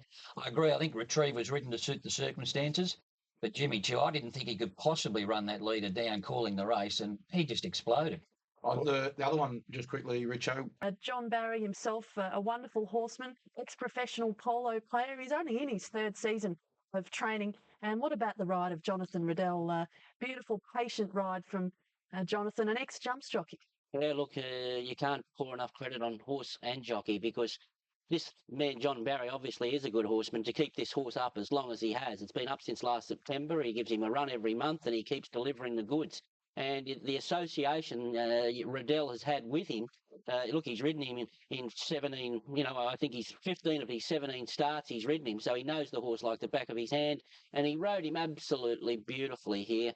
No excuses really for the beaten Brigade, although it wasn't really a staying test. This horse really had to pick up and run a sizzling last 600 to pick up this leader, Retrieve, who is still yet to peak. So all things are going good for Retrieve as far as the Derby's concerned, because he's a horse that can adapt to tempo and no matter if they go slow or fast, he's going to be right on the day. It was good tactics and a good ride on Retrieve too. He went straight to the front, dominated. Everyone said, oh, well, you want to lead, I'll let you lead. Then he slowed them up.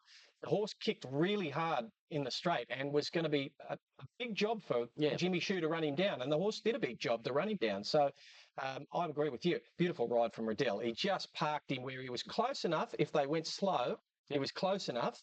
But if they started to clap the pace on, he had plenty of cover. So he was in exactly the right spot. Yeah, a couple of the other chances there. Exactly the right spot. Yeah, a couple of the other chances there were just left flat-footed. Absolutely awesome. Needs more of a staying test. And likewise with, Shamrocker, the filly was terrific. The question there is, what does Danny O'Brien do? Does he stay with the Colts, where she was very competitive yesterday, or does he take on the Oaks with the fillies? Maybe Andrew's got some news for that later. Well, let's shortly and Achiever. Peter Moody's a bit up in the air. He wants to get the horse back to Melbourne and see where he goes with an Achiever. But looking at the market there, most of those top half a dozen. Brazilian Pulse, question mark. I don't know. I still feel that they're going to go towards the Oaks rather than the Derby. And looking at the market there, most of those top half a dozen. Brazilian Pulse, question mark. I don't know. I still feel that they're going to go towards the Oaks rather than the Derby. And John Barry, the